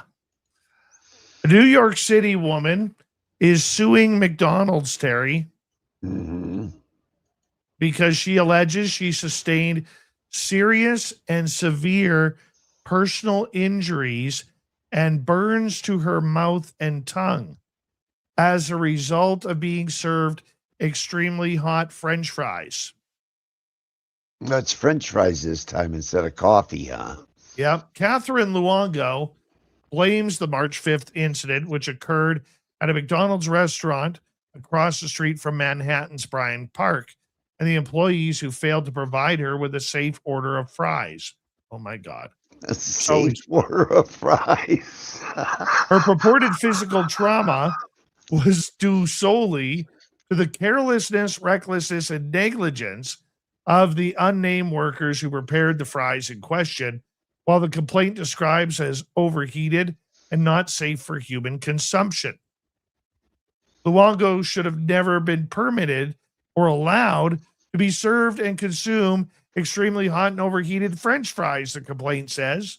It contends that Luongo was not given ample warning to the dangers to be encountered when tucking the fries into her mouth, and that the aforesaid occurrence was due solely by reason of the negligence of the defendants and through no fault or lack of care on Luongo's part. On top of that, she also endured a severe shock to her nervous system suffering great physical pain and mental anguish, and was confined to bed and home and caused to abstain from usual duties and activities, according to the complaint, which was filed July 21st in New York State Supreme Court. Yeah. All I can see here, Dave. Okay. Obviously, she did not use her fingers to pick up said French fries. Leastwise, she would have known that they were of a temperature that would have caused injury, correct? So, you know all I'm picturing in my head right now? Is this lady with her box of fries shoving her face in the box of fries to get a mouthful of French fries out of the box, right? The guy messed with the buffalo and got the horns. She messed with the box and got the fries, buddy. It's her own fault. Would you believe it or not, Terry, this isn't the first time McDonald's has been sued for overly hot fries. What? In 2013, they were hauled into court by a Massachusetts mom who sued after her 3-year-old daughter suffered first and second degree burns on her thighs from an order of unreasonably and dangerously hot fries. As a director and proximate cause of the unreasonably and dangerously hot French fries, MC is now disfigured and scarred, the lawsuit claimed. MC is undergoing surgery due to the disfigurement and scarring. That same year, a Florida woman was awarded $800,000 after her 4-year-old daughter received second-degree burns from a dangerously hot chicken McNugget that fell from its packaging and became wedged between the child's legs and her seatbelt. Polania Holmes used her iPhone to record the girl's screams, which were played in court. Lawyers for McDonald's unsuccessfully argued that the McNugget had to be heated to a certain temperature to stave off the possibility of salmonella and other diseases. And as a PBS reported at the time, that the nuggets were not meant to be pressed between a seatbelt and human flesh for more than 2 minutes. So not the first time that this is happening. All right. So hold on. The nugget was between the seatbelt and her leg for more than 2 minutes, right? Yep. So what's your mom? The mom's filming. This is the mom. The mom is filming. Hang on, baby. Keep screaming. Just hold on a minute. Mommy's got to get her camera going on her phone. Can you just keep screaming, dear heart? Come on. The Darwin world we live in sometimes, Terry Hall. The judge awards that lady money. What he should have awarded was her as a ward of the state with a freaking straitjacket on. Holy crud. You know what, Dave? Here, let's ease it up a little bit. We only got about 20 seconds. So you 20 seconds. Okay. A giraffe named Gracie is missing in Texas. The shirts have become a tall order. Gracie, who's about 3 years old, has been missing for 2 weeks. She escaped her enclosure at Cedar Hollow Branch in Texas Hill County, and they can't find the giraffe, Dave. How do you lose a giraffe? Well, stands roughly the height of a tree. Has it turned up? Don't know. Terry Hall with the weird news of the week as we say hello to Mr. Ron Bumblefoot Thal. Rocking in the background with Little Brother is watching. Bumblefoot is the official music of Spaced Out Radio, rocking us in and out of every single show. Get your horns up for the guitar god himself. Special thanks to everybody listening in at home, in your cars, wherever you may be. Thank you to everyone in our chat rooms tonight. YouTube, Twitch, LDAP, Facebook, Spreaker, LinkedIn, the Space Travelers Club, and on X.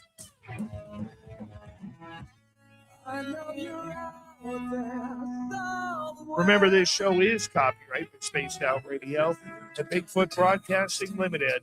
Thank you so much for choosing to share your evening with us, because together, my friends, we're watching. We own the night. Mr. Bumblefoot, we need a favor. We need you to take us home.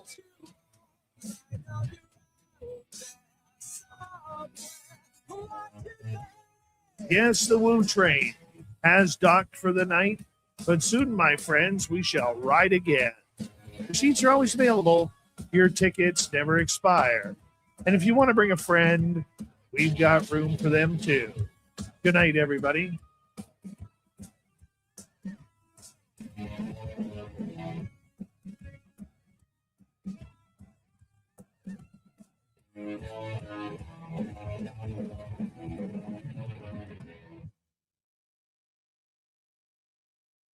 Beauty. Good job, Terry Hall. You know, Dave, that area where they lost the giraffe, check this out. They've had wildebeest, water buffaloes, monkeys, zebras all go missing. Sometimes we recover them, sometimes we don't.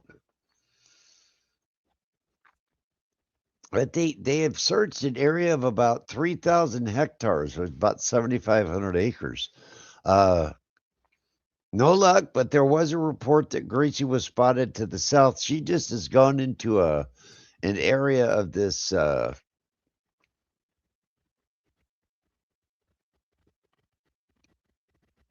this place. It's called Texas Hill Country. It's the largest concentration of exotic captive animals in the entire country. So she just went off to an area where a lot of the other animals don't go and just kind of kept going, really thick, heavily wooded. So sounds like Gracie's having the time of her life. I wish her luck. Well, hopefully she meets some new friends. I will say she is stunning. Giraffes are beautiful animals. They are beautiful animals. Amazing. All right, well, guys, once again, thank you for having me this weird Wednesday. Happy hump day to all of you. It's all down here from here. We made it halfway, right? Absolutely. And I hope you, Dave, have a wonderful rest of your night, and I will chat at you all later. Thanks again for having me. Absolutely, buddy. Absolutely. Terry Hall, everybody. I'm going to be on with Walter Sterling here in a couple of minutes. Thank you to T-Bone and Bigfoot Fades for our super chats. Tomorrow night on the show, William Lunsford will be here to talk about his Bigfoot stories. It'll be a lot of fun. Don't forget to leave a comment after this show. If you haven't already, give us a thumbs up. Appreciate all of you. We got to run. See you soon.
Stay healthy, my friend. You too.